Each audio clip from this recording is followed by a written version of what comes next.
আসসালামু আলাইকুম। শুরু করছি আমৃত ভালোবাসি তোকে পর্ব ৪৫। লিখেছেন সালমা চৌধুরী। মেঘ বিমোহিত নয়নে মুন্নিয়াপুর মুখের পানে চেয়ে আছে। রূপকথার গল্পের মুগ্ধতায় ডুবে নিজের মাথা ব্যথার কথা বেমালাল ভুলে গেছে।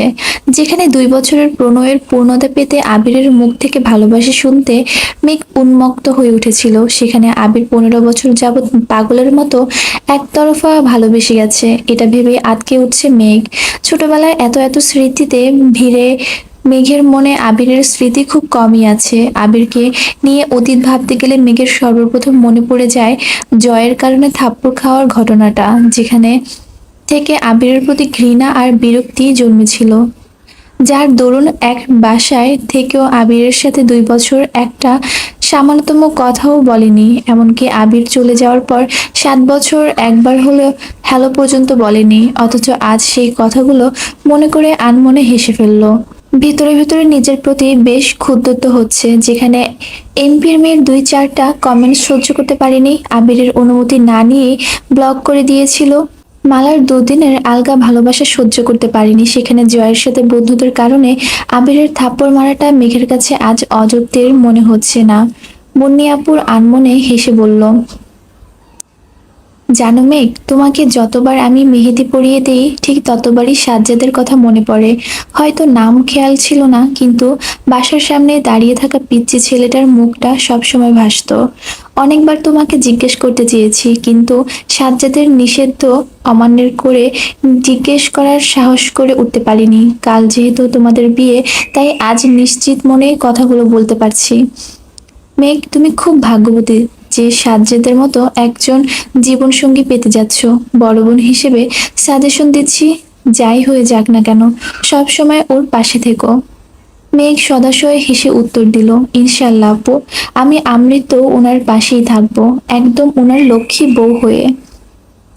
মুন্নিয়াপু নিঃসন্দেহে হেসে মেহেদি পরার ব্যস্ত হয়ে গেছেন। এর মধ্যে আবির ভিডিও কল দিয়েছে।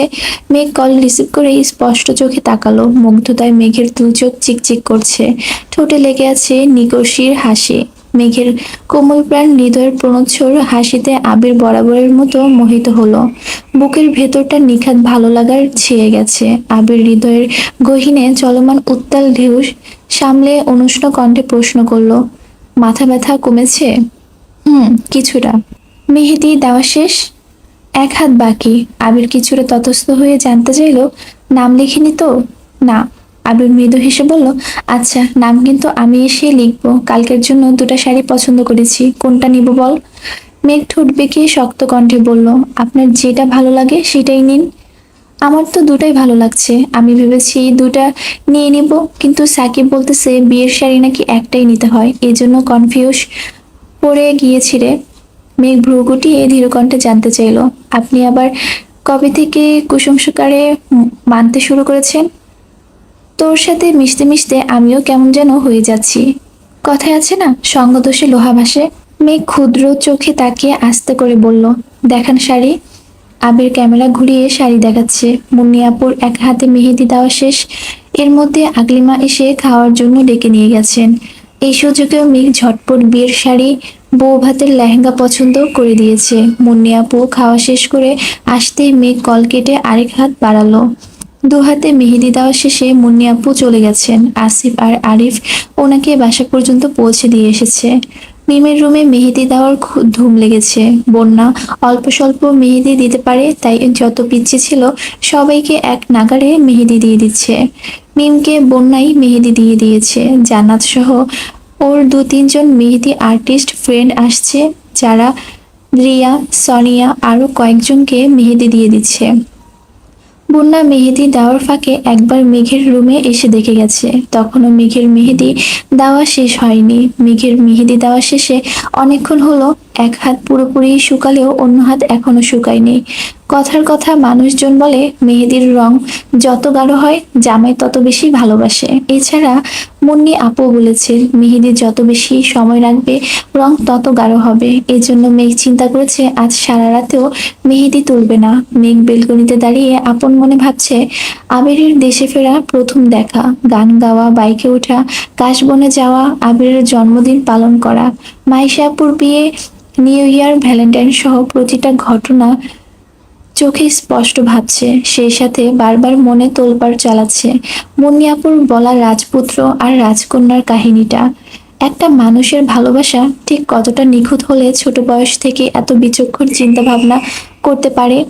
এর মধ্যে আবির তানভীর শপিং শেষ করে বাসায় আসছে। আবির গেট দিয়ে ঢুকে নিচ থেকে কিছু সময়ের জন্য মেঘের দিকে তাকিয়ে রইল। আলোকসজ্জার লাল নীল সবুজ গোল্ডেন বেগুনি রঙের আলোতে মেঘের মায়াবী আদলখানাও বারংবার রং পাল্টাচ্ছে। তাই দেখে আবির খেই হারালো। তানভীর ডাকতেই মনোযোগ সরে গেছে, সঙ্গে সঙ্গে বাড়ির ভেতরে ঢুকলো।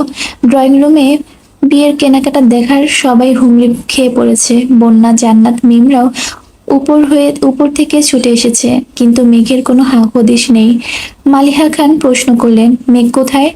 যার জিনিসপত্র তারই হদিস নেই। এই মিম, মেঘকে নিয়ে আয়। আবির তৎক্ষণাৎ বলে উঠল, আমি যাচ্ছি।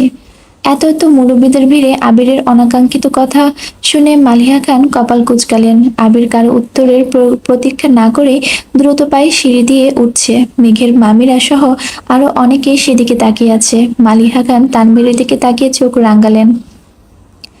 এই যে বিয়ের শাড়ি খুলছে, সবাই শাড়ি দেখুন। এদিকে আবির মেঘের রুমে ঢুকে সরাসরি বেলকনিতে আসছে। আবিরের পায়ের শব্দেও মেঘের কানে প্রতিক্রিয়া দেখা গেল না। আবির আচমকা মেঘকে পিছন থেকে জড়িয়ে ধরল। মেঘের পরনের জলপাই রঙের শাড়ির পাড় বিদীর্ণ করে আবিরের শক্তপোক্ত হাত মেঘের নিবাজ উদর আঁকড়ে ধরেছে।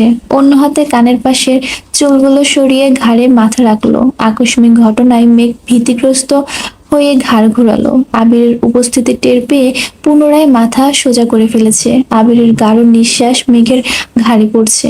আবির মেঘের মসৃণ গলায় মৃদু চুমু খেয়ে অত্যন্ত নমনীয় কণ্ঠে বলল, আড়াল থেকে অপেক্ষার দিন তোর ফুরিয়ে আসছে।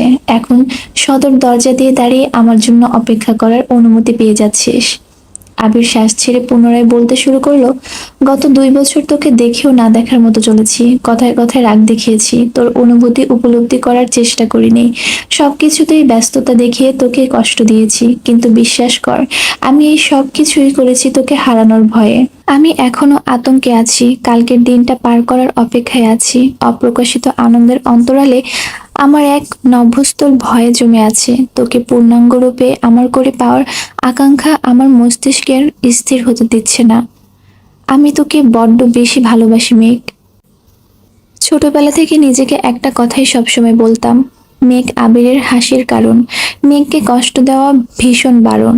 অথচ দেখ, গত 2 বছরে অনিচ্ছা সত্ত্বেও তোকে কতবার কষ্ট দিয়েছি, কতবার কাঁদিয়েছি, যার জন্য আমি নিজেকে আজও ক্ষমা করতে পারি না। গত 2 বছরে যা ঘটেছে সব ভুলে যা প্লিজ। আজ এই মুহূর্ত থেকে আমরা নতুন জীবন শুরু করতে যাচ্ছি, যে জীবনে কেউ কাউকে ইচ্ছেকৃত কাঁদাবো না, কষ্ট দিব না। প্রতিনিয়ত নবরূপে একে অন্যের প্রেমে পড়ব, আর নতুনভাবে ভালোবাসার সূচনা হবে। তুই রাজি তো? আবির থামতে মেঘের নাক টানার শব্দ কানে বাজলো। মেঘ ফুপিয়ে ফুপিয়ে কাঁদছে আর ঘন ঘন শ্বাস ফেলছে। আবির মেঘকে ছেড়ে আতঙ্কিত কণ্ঠে বলে উঠল, এই মেঘ, কাঁদছিস কেন তুই? আবিরের হাত থেকে মুক্তি পেতেই মেঘ অকস্মাৎ আবিরের দিকে ঘুরে আবিরকে জড়িয়ে ধরে কান্না করতে করতে বলছে, আপনিও আমাকে মাফ করে দিন প্লিজ। আমি জেনে বুঝে আপনাকে অনেক কষ্ট দিয়েছি। স্বার্থপরের মতো সবসময় শুধু নিজের দিকটাই চিন্তা করেছি। একটা বারের জন্য আপনার আবেগ, অনুভূতি, কষ্ট, খুশি নিয়ে ভাবিনি। আমি মাত্র 2 বছরেই আপনাকে পেতে পাগল প্রায় হয়ে গিয়েছিলাম, অথচ আপনি 15 বছর আমায় দেওয়া কষ্ট নীরবে সহ্য করে গেছেন। আপনার নিগূঢ় প্রেমানুভূতির সামনে আমার 2 বছরের ভালোবাসা আজ ফিকে হয়ে গেছে। আপনাকে যে পরিমাণ কষ্ট দিয়েছি, সেই কষ্ট আমি আজীবনও ভালোবেসেও পরিশোধ করতে পারবো না। আমি আপনাকে ভালোবাসি, খুব বেশি ভালোবাসি, কিন্তু সেটা আপনার ভালোবাসার কেবলমাত্র 1%। আপনি আমাকে প্লিজ মাফ করে দেন। আবির মেয়েকে আলতোভাবে জড়িয়ে ধরে মৃদু সুরে বলল, আপু সব বলে দিয়েছে তোকে, তাই না? হ্যাঁ, এই জন্যই বলি মেয়েদের পেটে আসলে কোনো কথা থাকে না। মেঘ আর কিছু বলছে না। আবিরের বুকে মুখ গুজে এমনই কেঁদেই যাচ্ছে। মেঘের চোখের পানিতে আবিরের টি শার্ট ভিজে গায়ের সঙ্গে লেপ্টে গেছে।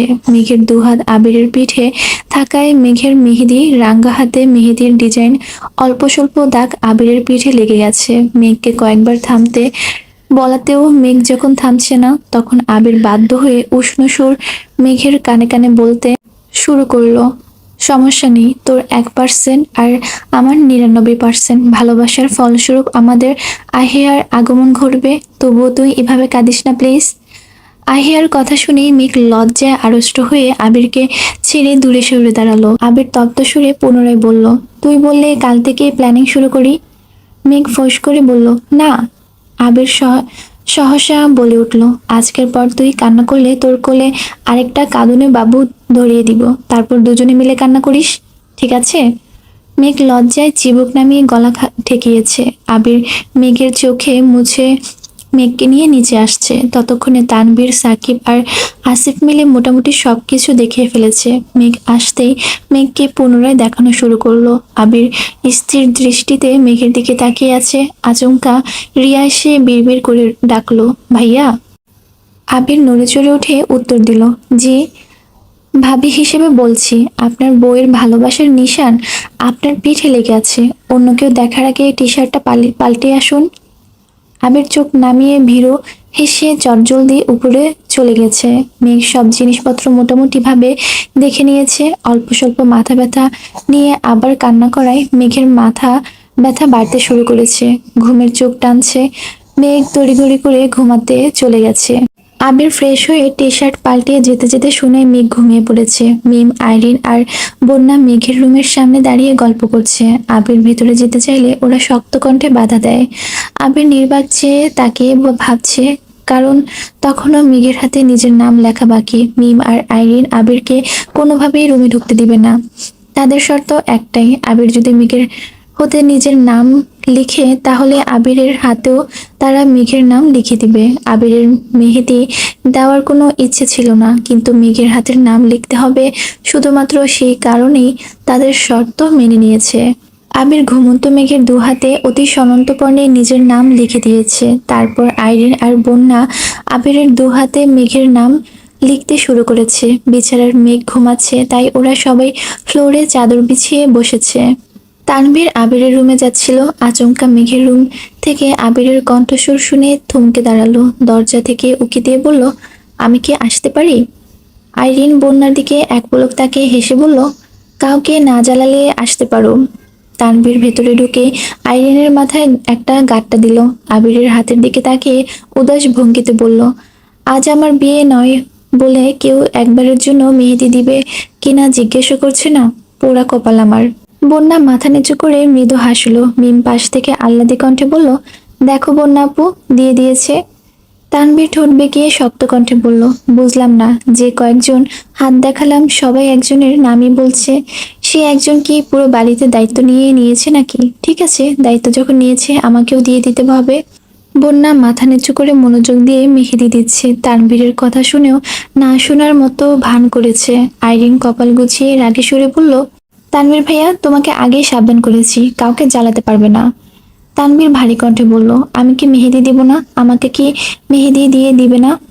আবির আকস্মাৎ গুরুভার কণ্ঠে বলে উঠল, এই আইরিন, তানভীরের হাতে একটা ব্যাঙের ছাতা এঁকে দে তো। আর হ্যাঁ, ছাতার নিচে একটা ব্যাঙও দিস। বন্যা, মিম, আইরিন তিনজনে একসঙ্গে হেসে উঠল। তানভীর মুখ ফুলিয়ে রাগে চোখে তাকিয়ে বলল, অভদ্র জামাই, বউয়ের বড় ভাইকে যথাযথ সম্মান দেয় না। আবির শক্ত কণ্ঠে বলল, পার্সোনালি দেখা করবেন ভাইজান, আপনাকে একদম সম্মানের চূড়ায় পৌঁছায় দিব। আবিরের মেহেদি দেওয়া শেষ। আবির উঠে যেতে যেতে বন্যাকে উদ্দেশ্য করে বলল, এই অবুঝ ছেলেটাকে একটু মেহেদি দিও তো। আবিরের কথা বলতে দেরি হলেও তানভীরের হাত বাড়াতে দেরি হলো না। বন্যা তপ্ত সুরে জানতে চাইল, কি লিখবো? তানভীর ভাবছে। মিম পাশ থেকে বলল, ABCD পর্যন্ত লিখে দে। তানভীর চোখ ঘোরাতেই বন্যা আবারও জিজ্ঞেস করলো, আপনার নাম লিখে দিব? হাতে কেউ নিজের নাম লেখে? তাহলে কি লিখবো? তোমার ইচ্ছে। জান্নাত আইরিনকে ডাকছে। আইরিন ওদের টাটা দিয়ে চলে গেছে। মিমের ঘুম পাচ্ছে, তাই মিমও গিয়ে মেঘের পাশে শুয়ে পড়েছে। বন্যা তানভীরের হাতে ছোটখাটো একটা ডিজাইন করে দিচ্ছে। প্রায় শেষ দিকে তানভীর হাতের একটা অংশে দেখে মোলায়েম কণ্ঠে বলল, এখানে বি লিখে দাও। বন্যা সঙ্গে সঙ্গে ভ্রুকুচকে স্পষ্ট দৃষ্টিতে তাকিয়ে প্রশ্ন করলো, বি কেন লিখবো? আমার ইচ্ছে তাই। আমি পারবো না। কেন পারবে না? এমনি লিখতে বলেছি, লেখো। বি মানে কি? বিজি। হোয়াট? আমি খুব ব্যস্ত, তাই হাতে বিজি লিখে রাখবো। তাতেই তোমার কোনো সমস্যা? ডিজাইনের কাজ ডিজাইন করা, এত কথা বলা নয়। বন্যা একদম ছোট করে বি লিখে দিয়েছে যাতে স্পষ্ট না ভাসে। তানভীর নিজের হাতটা ভালোভাবে দেখে আকুল কণ্ঠে বলল, বাহ, তুমি তো খুব বুদ্ধিমতী। বন্যা মনে মনে আওড়ালো, নিজের নামের অক্ষর বড় করে লিখে নিজে ফাঁসার কোনো ইচ্ছে নেই আমার। তানভীর বুথ চলে চলে গেছে। বন্যা দরজা বন্ধ করে মেঘের পাশে গিয়ে শুয়েছে। আজ 13 ফেব্রুয়ারি, আবির মেঘের বিয়ের দিন। বিয়ে উপলক্ষে শহরের প্রথম সারির একটা কমিউনিটি সেন্টারে বুকিং দেওয়া হয়েছে। সকালের খাওয়া দাওয়া শেষে আবির মেঘকে পার্লারে নিয়ে গেছে। যদিও মোজাম্মেল খান চেয়েছিলেন তানভীর যেন মেঘকে নিয়ে যায়, কিন্তু আবির সেসবের পাত্তা না দিয়ে নিজেই নিয়ে গেছে। মেঘ আজ তেমন কথা বলছে না, বারবার শুধু হাতের দিকে তাকাচ্ছে।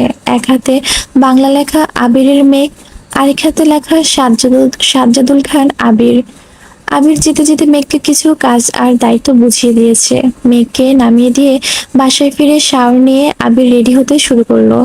আবির কেবল শেরওয়ানিটা পরেছে, এর মধ্যে আইরিন আর মিম তাদের সাজনে নিয়ে হাজির। গতকাল রাতের মতো আজও তারা আবিরকে সাজাতে চলে এসেছে। নামাজের পর আবিররাও রওনা দিয়েছে। এই পর্যায়ে এক বাড়ির মানুষরা দুভাগে বিভক্ত হয়ে গেছে। মেঘকে নিয়ে মোজাম্মেল খান, হালিমা খান, মেঘরা, মামা বাড়ির আত্মীয় স্বজন, তানভীর, বন্যা, মিম, এমনকি ফুপ্পিরাও কমিউনিটি সেন্টারে পৌঁছে গেছে। বিয়ের গেট দুপক্ষের মুখোমুখি হয়েছে। রাকিব, রাসেল, সাকিব, লিমনরা সবাই আবিরের পাশে, অন্যদিকে তানভীরের কয়েকজন বন্ধু আরিফ, আসিফ, মিম, বন্যা, আইরিন ওরা গেট আটকে দাঁড়িয়েছে। আইরিনদের ডিমান্ড শুনে রাকিব আবিরের দিকে তাকিয়ে মজার ছলে বলে উঠল, নিজের বউ নিজে নিবি, তাও এত ডিমান্ড? আবির পাশ ফিরে রাকিবের দিকে ক্ষুদ্র চোখে তাকিয়ে অত্যন্ত মোলায়েম কণ্ঠে বলল, ও চাইলে হাসি মুখে জীবনটাও দিয়ে দিতে পারবো, সেখানে তাকে পাওয়ার জন্য এই সামান্য ডিমান্ড? আর এমনকি রাকিব তপ্ত সুরে বলল, আবেগ ছেড়ে বিবেক দিয়ে কথা বল। বুঝছি তুই বউ পাগল, বউয়ের জন্য যা খুশি করতে পারিস, তাই বলে যে যা বলবে তাই? ও শুধু আমার আবেগ না, আমার চিত্র চাঞ্চল্য, এক ফালি সুখের আভাস। হয়েছে, বুঝেছি বজ্জাত ছেলে, তোর জন্য একটু মজা করতে পারবো না? আবির আর চোখে তাকিয়ে মলিন হাসলো। আবির কানে রাকিবকে কিছু বলতে চেয়েছে, কিন্তু রাকিব সে কথা না শুনে আবিরের থেকে কিছুটা দূরে সরে রাগে সুরে বলতে শুরু করলো, তোর আর কোনো কথাই শুনছি না আমি। তানভীর মুচকি হেসে বলে উঠল, রাকিব ভাইয়া, তোমরা যা মজা করার ইচ্ছে আমার বিয়েতে করো, তোমার বন্ধুর বিয়েতে মজা করার আশা ছেড়ে দাও। তুইও যে তোর ভাইয়ের মতো আচরণ করবি না তার কি গ্যারান্টি আছে? শত হোক, তোদের রক্ত তো একই।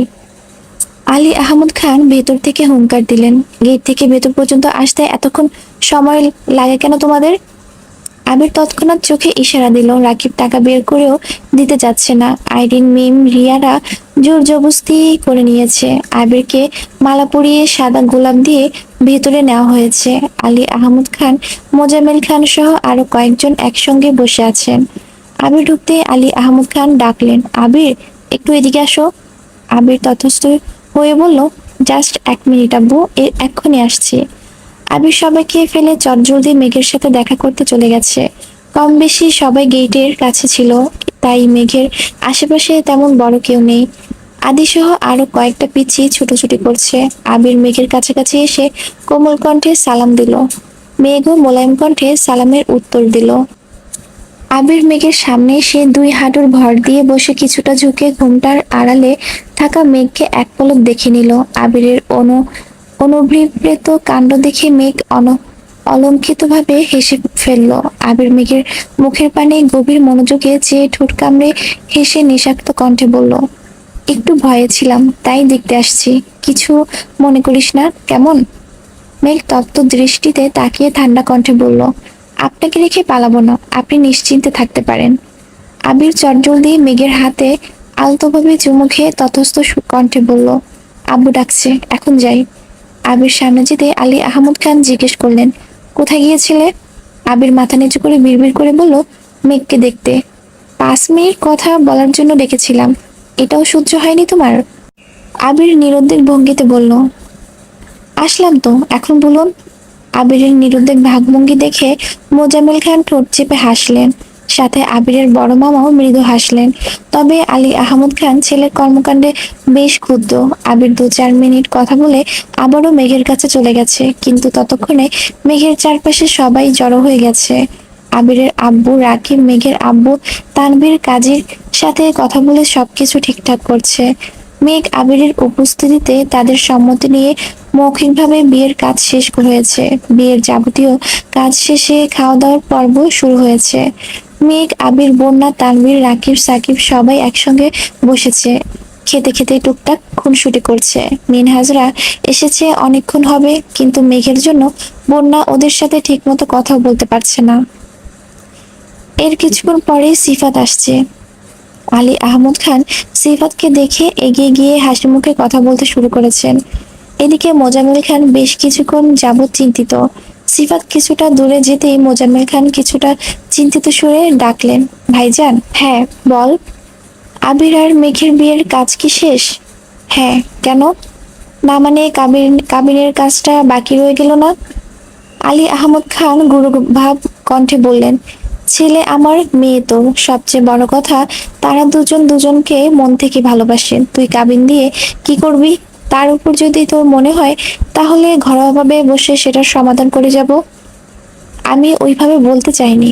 আলী আহমদ খান কপাল গুটিয়ে ধীর কণ্ঠে বললেন, বিবাহ সম্পদের জন্য বা বিবাহ বৈধ হওয়ার জন্য কাবিননামা অপরিহার্য না। কাবিননামা একটা আইনি বাধ্যবাধকতা মাত্র। প্রাপ্তবয়স্ক দুজন ছেলে মেয়ের সম্মতি নিয়ে সব নিয়মকানুন মেনেই বিয়ে হয়েছে, এতে দুশ্চিন্তা করার কিছু নেই। আলী আহমদ খান একগাল হেসে ফের বললেন, এখন খেতে চাও? চলো। মেঘ আর আবিরের ফটোশুট চলছে। বন্যা কাছে দাঁড়িয়ে আছে যেন মেঘের কোনো সমস্যা হলে ঝটপট যেতে পারে। বন্যার আব্বু আম্মু ভাই আর বোন এসেছিল। খাওয়া দাওয়া করে মেঘ আবিরের সাথে কয়েকটা ছবি তুলে কিছুক্ষণ আগেই বেরিয়েছে।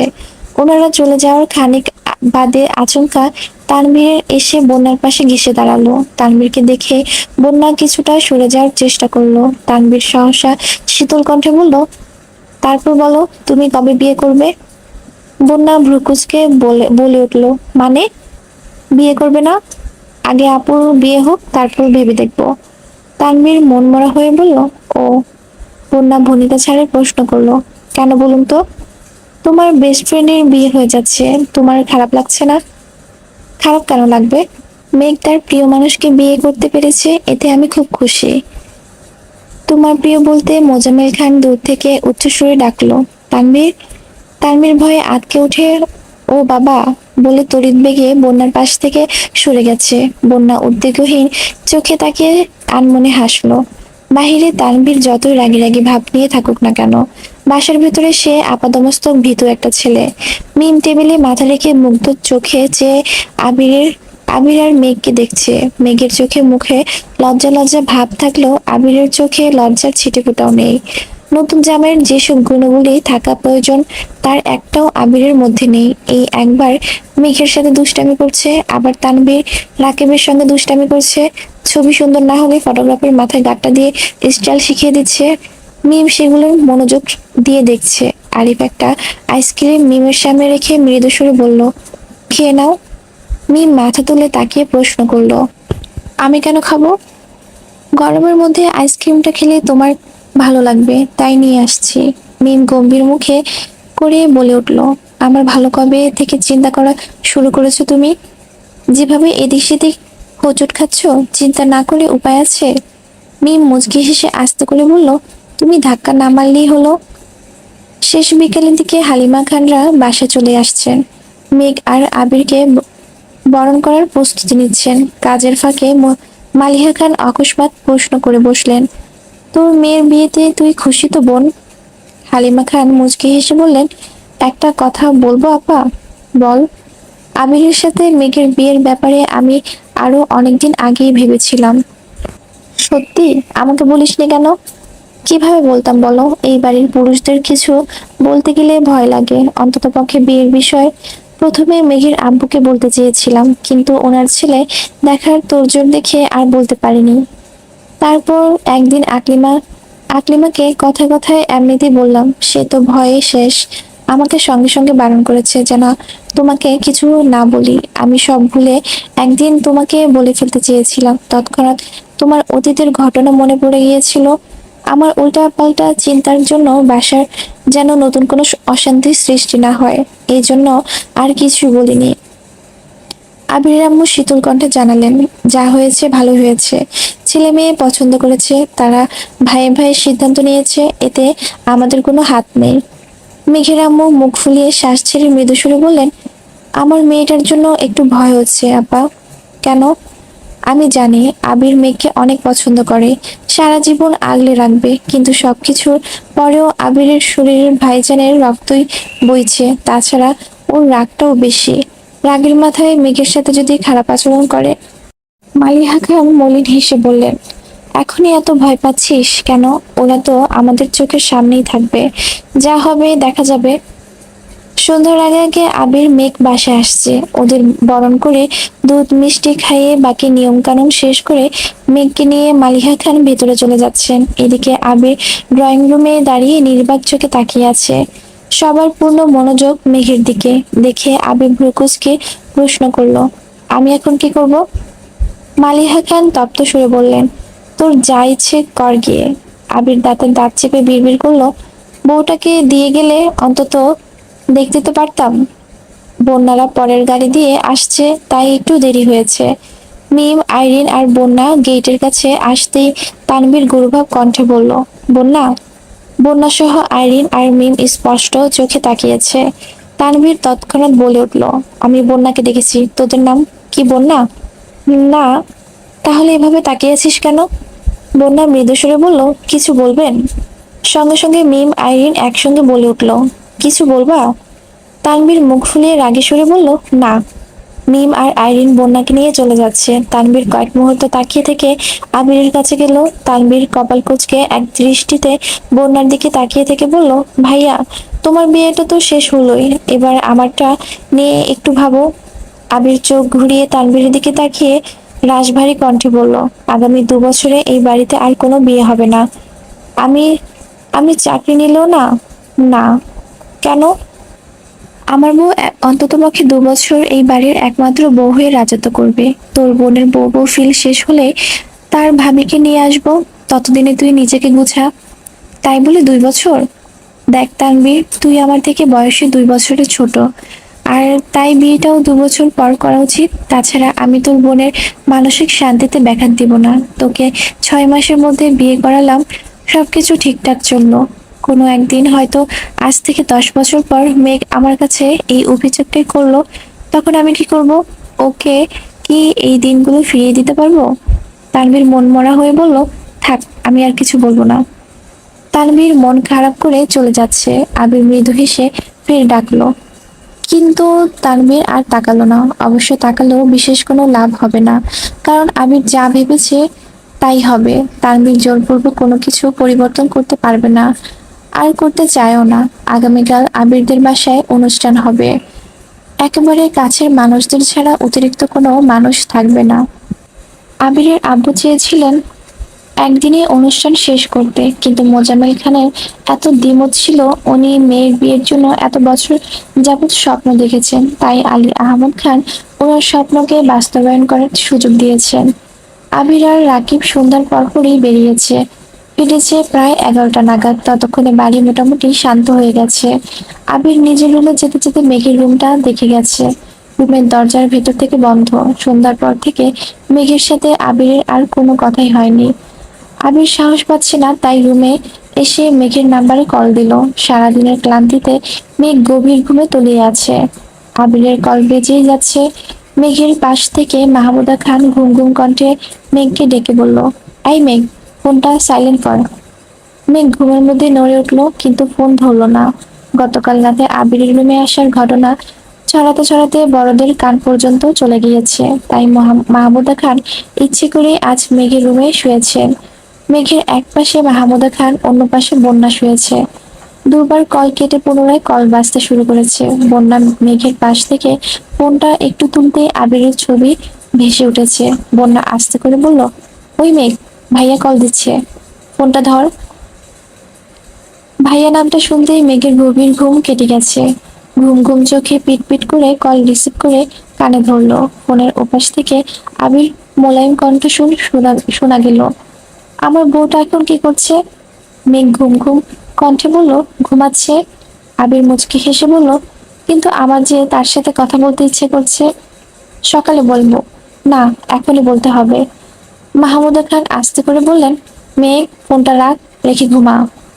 মেঘ ফিস ফিস করে রেখে দেওয়ার কথা বলছে, কিন্তু আবির নাছোড় বান্দা, কথা তার বলতেই হবে। আবির তপ্ত সুরে বলল, চল ছাদে যাই। কেন? আমার চাঁদটাকে দেখতে খুব ইচ্ছে করছে। এখন ছাদে যেতে পারবো না। ছাদের কথা শুনে মাহমুদা খান রাগী সুরে বলে উঠলেন, এই আবির, ফোনটা রাখবি তুই? আর একটা রাত সহ্য করতে পারছিস না? মাহমুদা খানের ধমক খেয়ে মেঘ কেঁপে উঠে ভয়ের সঙ্গে সঙ্গে কল কেটে দিয়েছে। মেঘ ভয় পেলেও আবিরের মনে কিঞ্চিত ভয় বলতে নেই। ফুপ্পির ঝাড়ি খেয়েও আবির কল দিয়েই যাচ্ছে। মেঘ ফোন সাইলেন্ট করে রেখেছে ঠিকই, কিন্তু আবিরের অনাবশ্যক কলে বুকের ভেতরটা অবিচ্ছিন্নভাবে কম্পিত হচ্ছে। বাহির থেকে আলোকসজ্জার ঝলমলে আলো রুমে প্রবৃত হচ্ছে। মেঘ ঘাড় ঘুরিয়ে বন্যার দিকে এক পলক তাকালো। বন্যা গভীর ঘুমে নিমগ্ন, পরপর তাকালো ফুপির দিকে। ফুপি ভারী নিঃশ্বাসে শব্দে বোঝা যাচ্ছে উনিও ঘুমে। মেঘ বুকের উপর ফোন চেপে অতি সন্তর্পণে বন্যার পাশ দিয়ে নেমে উদগ্রীব পায়ে বারান্দায় গিয়ে কল রিসিভ করলো। আবির তৎক্ষণাৎ অনুচ্চ কণ্ঠে শুধালো, তোর কি আমার জন্য একটু মায়া হয় না? আবিরের কথা শুনে মেঘ বিহ্বল ভড়কে গেছে কিছুটা। কপাল কুঁচকে ভারী সুরে বলল, আমি কি করলাম? সন্ধ্যা থেকে কেউ আমাকে একটা কল পর্যন্ত দিল না। কেউ না দিলেও তুই তো একটা কল দিতে পারতি নাকি? আমি তো আপনার কলের অপেক্ষায় ছিলাম। অপেক্ষা করতে করতে কখন ঘুমিয়ে পড়েছি বুঝতে পারিনি। বাহ, কি দায়িত্বশীল বউ আমার। মেঘ সহসা ঠোঁট বাঁকালো। সদাজাগ্রত চোখে আলোকসজ্জার লাল নীল আলোর পানে তাকিয়ে মোলায়েম কণ্ঠে শুধালো, বাসায় কখন আসছেন? খেয়েছেন? কিছুক্ষণ আগে। আমার শ্বশুর বিয়েতে যে পরিমাণ জামাই আদর করেছে, রাতে আর কিছু খেতে হবে না। কোথায় গিয়েছিলেন? এখন বলবো না। আচ্ছা, ঘুমান তাহলে। শোন। জি। চল না ছাদে যাই। না। কেন? আম্মুরা বলেছে বিয়ের রাতে বড় বর জামাইয়ের মুখ দেখতে নেই। এতে নাকি জামাইয়ের অমঙ্গল হয়। ঠিক আছে, দেখলাম না মুখ, একটু কথা তো বলতে পারি। আব্বাজান নিষেধ করেছেন, দেখা সাক্ষাৎ করা যাবে না। আবির ফোঁস ছেড়ে শ্বাস ছেড়ে রাগান্বিত কণ্ঠে বলল, কেউ আমাকে কিছু বলতে পারছে না, তাই তোকে কুসংস্কার বোঝাচ্ছে, আর তুইও বোকার মতো সেসব মানতেছিস। মেঘ নিশ্চুপ। আবির দীর্ঘ নিঃশ্বাস ফেলে নিজেকে শান্ত করে আহ্লাদি কণ্ঠে বলল, চল না ছাদে। মেঘ অত্যন্ত ধীর কণ্ঠে বলল, একটু বোঝার চেষ্টা করুন, আমি যেতে পারবো না। আপনি আপনি যেন রুমে না আসেন, তার জন্য আব্বাজান ফুপ্পিকে আমার সাথে থাকতে বলেছেন। এখন আমি বের হলেই খবর আছে। আপনি ঘুমান প্লিজ। আবির ঢোক গিলে ভ্রু বাঁকিয়ে আবেগগরিত কণ্ঠে বলল, I miss you. I need you, believe me. I badly want you, sparrow. আবিরের কণ্ঠে আবেগপ্রবল অস্বাচ্ছন্দ্য কথাগুলো শুনে মেঘের গা শিউরে উঠেছে। এই যাবৎকালে আবিরকে এতটা বেকুল হতে কখনো দেখেনি। মেঘ নিস্পৃহায় দীর্ঘশ্বাস ছেড়ে ঠোঁট কামড়ে বিড়বিড় করলো, আমাকে তো খুব বলতেন সহিষ্ণু হতে হবে, ধৈর্যশীল হতে হবে, তাহলে আজ আপনার এই অবস্থা কেন? এত অধৈর্য হয়ে উঠেছেন কেন আপনি? আর কত ধৈর্য ধরবো? এতদিন যাবৎ অফিসিয়াল বিয়ের অপেক্ষায় ছিলাম, করলাম তো অফিসিয়াল বিয়ে, আত্মীয় স্বজন এলাকাবাসী সবাই জানলো তো, তাহলে এখন আমার বউ আমাকে দিচ্ছে না কেন? মানলাম কাল অনুষ্ঠান শেষে বাসর হবে, কিন্তু দেখা তো করতে দিবে, কথা তো বলতে দিবে। আমাদের মাঝে কংক্রিটের দেয়াল সৃষ্টির কি দরকার ছিল? জানি না। আমার ঘুম পাচ্ছে, ঘুমাবো। আপনিও ঘুমান। বুকের ভিতর আগুন জ্বললে ঘুমাবো কিভাবে? মেঘ মুচকি হেসে বলল, এক বোতল ঠান্ডা পানি খেয়ে ঘুমিয়ে পড়ুন। মেঘ কল কেটে ঘুমে চলে গেছে। আবির কপালে কয়েক স্তর ভাঁজ ফেলে বিড়বিড় করলো, এত কাহিনী করবে জানলে কমিউনিটি সেন্টার থেকেই পালাতাম। মেঘ ভোরবেলা উঠে আবারও ঘুমিয়েছে, তাই সকালে ঘুম একটু দেরিতেই ভেঙেছে। আশেপাশে বন্যা ফুপ্পি কেউই নেই। আবিরের কথা মনে পড়তেই সঙ্গে সঙ্গে ফোন হাতে নিল। মেঘ আনমনে নেট অন করে ফেসবুকে ঢুকলো। অকস্মাৎ আবিরের পোস্ট দেখে চমকে উঠলো। গতকাল বিয়ের বেশ কয়েকটা ছবি আবির রাতেই তার আইডি থেকে পোস্ট করে ক্যাপশন লিখেছে, প্রিয় সহধর্মিণী, আমার অলিক কল্পনার সঙ্গী তুমি। গধূলির লগ্নে বাড়ি ফেরার একান্ত অভিপ্রায় তুমি। আমার স্নিগ্ধ সকালের সুললিত গন্ধরাজ, পরন্ত বিকেলের একগুচ্ছ বাগান বিলাস। আমার শূন্য হৃদয়ের পূর্ণতা তুমি। বেকুল হৃদয়ের নির্জন নির্মল নীল দিগন্তের উড়ন্ত মেঘেরা জানে কত স্বপ্ন উড়িয়েছি বেনামি খামে। তোমার মায়াবী মুখের পানে চেয়ে ভুলেছি সব যাতনা আনমনে। তোমার ঠোঁটের ওই স্নিগ্ধ হাসি দেখে আমার হৃদয়ের অন্তরালে নিরবচ্ছিন্ন বিভোগ চলে। তুমি আমার অবসন্ন মস্তিষ্কের প্রবলতা, নব্য স্বপ্ন দেখার অমধ্য স্পৃহা। তোমাকে হাসাতে চেয়ে বহুবার কেঁদেছি আড়ালে। তুমি আমার অপেক্ষায় শেষ প্রহর, 16 বছরের প্রতীক্ষার অমর পুরস্কার। তোমাকে মিথ্যে প্রতিশ্রুতি দেইনি আমি, দিয়েছি আবিরের বইয়ের স্বীকৃতি। আমি তোমাকে ভালোবেসেছি, ভালোবাসি, আর অমৃত ভালোবেসেই যাব। ইতি তোমার আকাঙ্ক্ষিত স্বামী। মেঘ ক্যাপশন পড়ে 5 মিনিটের জন্য নিস্তব্ধ হয়ে গেছে। 5 মিনিট পর মনোযোগ দিয়ে ছবিগুলো দেখতে লাগলো। গতকাল পার্লার থেকে সেজে যাওয়ার পর থেকে নিজেকে কেমন লাগছে সেটা দেখার সুযোগই পাইনি। বিয়ের ছবি পর্যন্ত দেখেনি। তবে কয়েক ঘন্টায় আবিরের মুখ থেকে হাজার খান প্রশংসা সহ আবিরের দুর্বৃত্ত কথা শুনতে হয়েছে। সুযোগ পেলেই মেঘের কানের কাছে ফিসফিস করে নিজের অব্যক্ত অনুভূতি জাহির করছে, আর মেঘ শুধু আবিরের পাগলামিই দেখে যাচ্ছে। এমনকি কবুল বলার সময় আবিরের অস্থিরতা দেখে মেঘ নির্বাক ছিল, নিষ্পলক চোখে কেবল তাকিয়েছিল। মিনিমাম লাজ লজ্জা বিসর্জন দিয়ে আবির উচ্চ শব্দে বলেছিল, পৃথিবীর যা কিছুর বিনিময় হোক আমি সবকিছু দিতে রাজি হয়েও মেঘকে বউ হিসেবে কবুল করলাম। আলহামদুলিল্লাহ, কবুল কবুল কবুল। যেখানে একবার কবুল করলাম কিংবা আলহামদুলিল্লাহ কবুল বলেই বিয়ে সম্পন্ন হয়ে যায়, সেখানে আবির বলেই যাচ্ছিল। আবিরের কাণ্ড দেখে কাজী সাহেবও না হেসে পারলেন না। কাজীর মুখে হাসি দেখে আবির পরপর উদ্বিগ্ন কণ্ঠে শুধালেন, আমাদের বিয়ে হয়েছে তো? কাজী সাহেব উঠে যেতে যেতে বললেন, আলহামদুলিল্লাহ, এতদিনের পরিপূর্ণ হয়েছে। আলহামদুলিল্লাহ। কাজে চলে যেতে আবির মেঘের দিকে তাকিয়ে ভ্রু নাচিয়ে বলে উঠল, এই ভরাট মজলিস সবাইকে সাক্ষী রেখে আমি আবির তার মেঘকে বিয়ের প্রস্তাব দিচ্ছি। মেঘ কি আবিরকে স্বামী হিসেবে কবুল করেছে? মেঘ আবিরের ঝলমলে চোখের দিকে তাকিয়ে ঠোঁট চেপে হেসে মোলায়েম কণ্ঠে জবাব দিয়েছিল, কবুল করলাম, আলহামদুলিল্লাহ, কবুল কবুল কবুল। আবিরের পাগলামি সেখানেই থামেনি। গতকাল বাসায় ফেরার সময় আবির হঠাৎই মেঘের কানে ফিসফিস করে বলেছিল, চিরদিনের জন্য শ্বশুর বাড়িতে চলে যাচ্ছিস, এবার একটু কান্না কর। মানছি একই বাড়িতেই যাচ্ছিস, তাই বলে কাঁদবি না। মেঘ ভেঙচি কেটে বলেছিল, আপনার যদি এতই শখ থাকে তাহলে আপনি কান্না করেন। প্রত্যুত্তরে আবির বলেছিল, তুই নববধূর মতো কান্নায় ভেঙে পড়বি, নতুন জামাইদের মতো আমি তোকে সান্ত্বনা দিব। এটা আমার জীবন থেকে মিস হয়ে গেল রে। এক কাজ করি, চল দুজন একসঙ্গে কান্না করি। গতকাল আবিরের আজগুবি কথা শুনে মেঘ কপাল কুঁচকালেও আজ কথাগুলো মনে করে আনমনে হেসে ফেলল। পুনরায় ছবি দেখার মনোযোগ দিল। নিজের পরনের মেরুন রঙের বিয়ের বেনারসি, গা ভর্তি ভারী গহনা, মাথায় ঘোমটা সহ চোখ ধাঁধানো আড়ম্বরপূর্ণ সাজসজ্জা দেখে মেঘ নিজেই লজ্জা পড়ে যাচ্ছে। সেই সাথে রাজোচিত শেরওয়ানিতে আবিরকে যেন রাজপুত্রের মতো লাগছে। গতকাল আবিরের অযাচিত দুষ্টামির জন্য সামনাসামনি ঠিকমতো দেখতেই পারেনি, তবে আজ ছবিগুলো খুব ভালো করে দেখছে। আয়নায় দুজনের মুখ দেখা, মেঘের কপালে আবিরের চুমু দেওয়া, একে অপরের চোখে চোখ রেখে নিগুড় ঘরে বন্দি থাকা, বরণের ছবি সহ আরো 2-3টা ছবি আপলোড করেছে। মেঘ সবগুলো ছবি দেখা শেষে কৌতূহলবশত কমেন্টস দেখতে গেল। আবিরের বন্ধু, ছোট ভাই, বড় ভাই, রাকিব, সাকিব, তানভীর, মাইশা, পু সহ সবাই নিজের মতো অভিনন্দন জানানোর পাশাপাশি উস্কানিমূলক মন্তব্য করেছে। কারো কারো মন্তব্য দেখে মেঘ বেশ বিস্মিত হচ্ছে। এর মধ্যে বন্যা আসছে। মেঘের লাজুক হাসি দেখে মৃদুস্বরে জিজ্ঞেস করলো, হাসছিস কেন ভাইয়া পোস্ট দেখে? মেঘ কপাল কুঁচকে তাকিয়ে জিজ্ঞেস করলো, তুই কিভাবে জানিস? শুধু আমি না, বাড়ির সবাই এখন ভাইয়ার পোস্ট নিয়েই গবেষণা করছে। নিচে গেলেই বুঝতে পারবি। মেঘ শান্ত কণ্ঠে জিজ্ঞেস করলো, তুই খেয়েছিস? না, তোকে ডাকতেই আসছিলাম, তুই ফ্রেশ হয়ে আয়, একসাথে খাবো। আচ্ছা। বন্যা মিমের রুমে চলে গেছে। ইদানিং মেঘ ব্যস্ত থাকায় বন্যার মিম আর আইরিনের সাথে খুব ভালো সম্পর্ক হয়ে গেছে। দুজনের তানভীরের কথা জানে, তাই তানভীরের হাত থেকে বন্যাকে সবসময় প্রোটেক্ট করে।